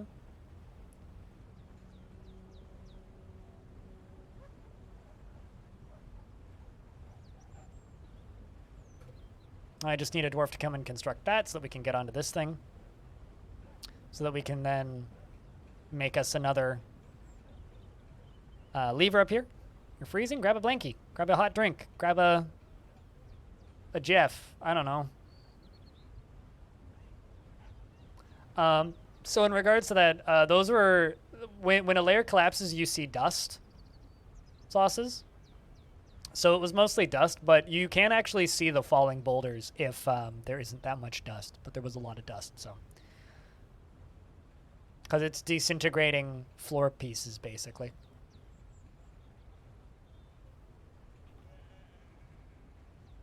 Did they suspend that? No. Why is nobody doing it? I need you guys to build that floor piece there now, so I can do this again. Because chat wants more firework, I think, right, chat?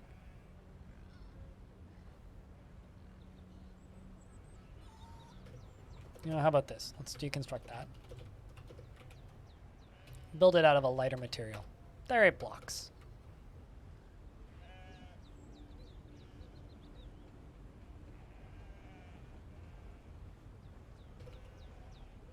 There we go. Now she's getting done. Meow. I feel like this mine cave-in project would make a small earthquake happen. Alright, so let's do that. Now that we got that, I can safely run over here and just cave this corner out. Maybe not all of that, but definitely those two.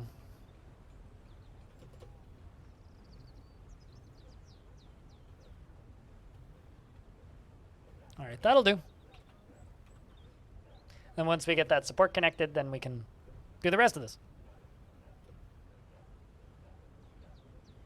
Uh-oh. I am going to need to do something that's going to be a bit of a pain because of this.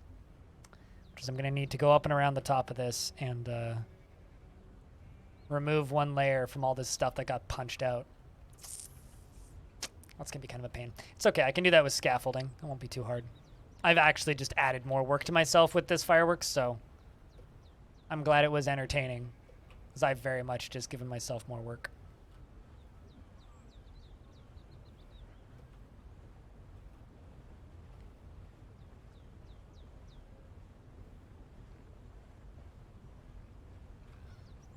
All right, so I'm going to jump up to you, pull the lever.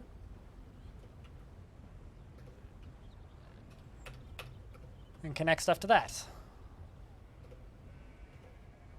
So now there should almost immediately be a pull the lever job. Blue water is going to go do it. Need you to run up to the surface. Pull the lever, and then someone else is going to come and link a thing.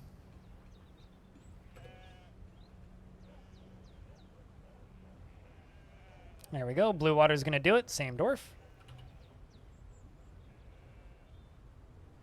I'm going to go pull my insulin out of the fridge just to get it warming up to room temperature so I can eat something.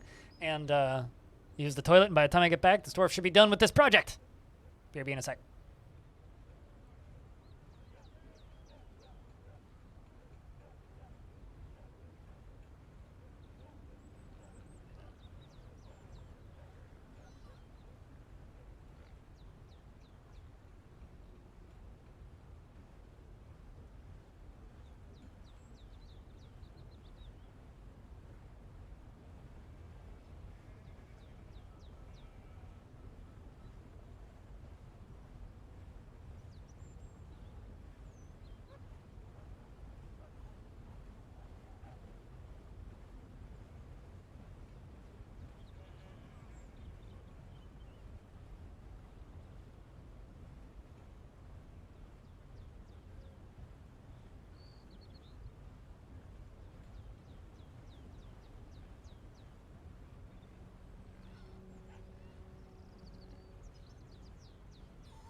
All right. Did they finish hooking her up? Can we do another one? Or am I getting my hopes up? Looks like we can do another one. Which means there's some AI deconstruct first. This.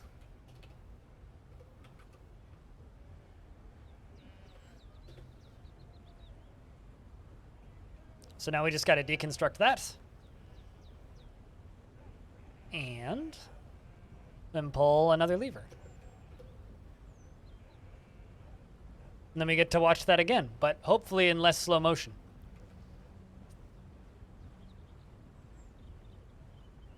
And then I get to do a bunch of scaffolding jobs and make my life very annoying for a little bit, but it's okay. It'll be worth it. Because I decided to do this in 2 parts for you guys instead of all at once. It's going to take a little bit longer than it would otherwise.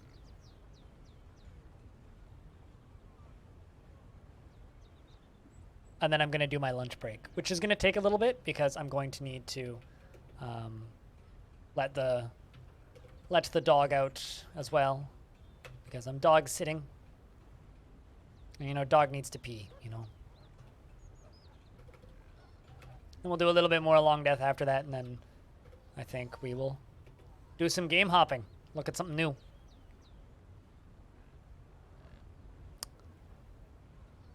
But the dwarves have had enough time to get clear. All right, round 2, chat. You ready? Let's double check.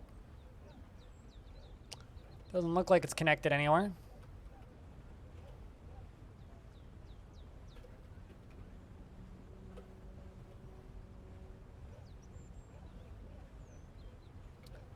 Did tell him to pull the lever, didn't I?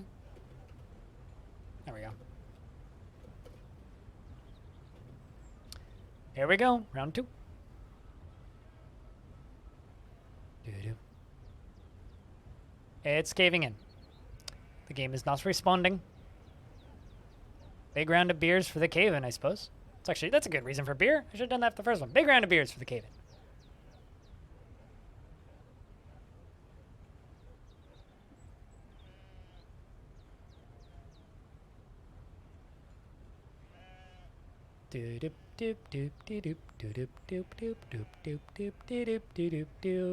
It should take approximately like 1/10 the amount of time, right? Although it is dropping twice as far. Sure. Game's still not responding.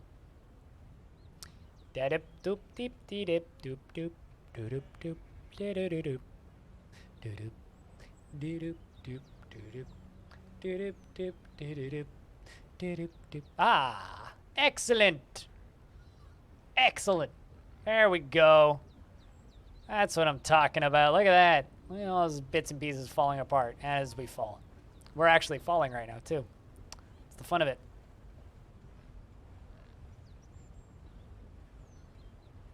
You blinked? Yep.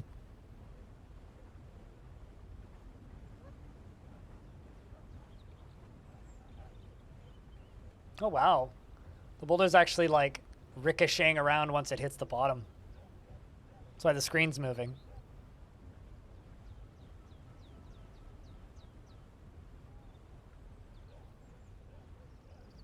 Hell yeah. Longdeath, bitches. It's a good thing. It's this game's fucking fun. Don't let anybody tell you otherwise. This game's a lot of fun. It actually like bounced back up a Z level, I think. Damn. Yeah, that's not how the game works. Maybe in memes, but that's not how the game actually works. Diamond. Unfortunately, walls made by dwarven technology are indestructible. Oh, looks like the dust is starting to settle.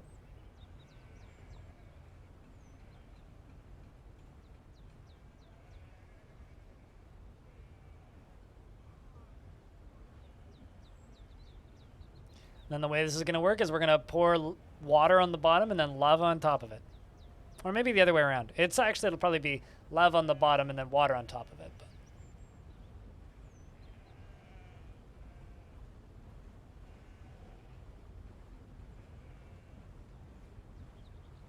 the boulder is still moving. And the dust settles. And that's it.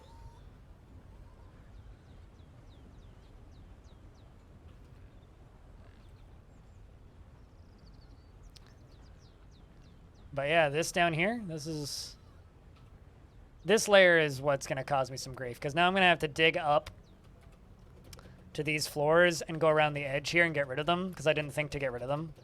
So I did kind of fuck up, but it's fine. It's a totally usable fuck up. But then this layer down here, we need to go down to here, and we still got to do all these. So we still got like 1, 2, 3, 4, 5 more Z levels to go before this project is done. But I think the dwarves deserve a break. So I think I'm going to put them on the wider celebrate zone and just let them do their thing.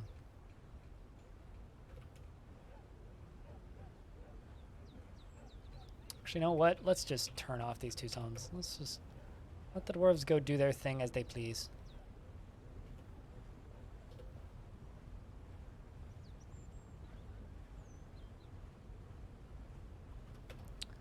Hopefully nobody tantrums or anything. But chat, I'm gonna go do my lunch. All right. I should be back in a reasonable amount of time. Like I said, I do need to take the dog out so that she can tinkle, or do what doggy needs to do. Also, I don't think it's raining, and the lawnmower guy from this morning is gone, which is nice, which means I don't need to walk all the way around the block to let her use the bush. So, if you're planning on sticking around, can I get a round of beers? And now's a good time to maybe get up and get yourself a drink of water or something. There will be a bit more DF when I get back, and then after DF, we're going to take a look at Sword of the Stars, the Pit 2. And you have a good night, CCX. Cheers. And if you happen to have sound commands, now's a good time to use them to entertain the chat. But till then, enjoy the view of the tavern. BRB.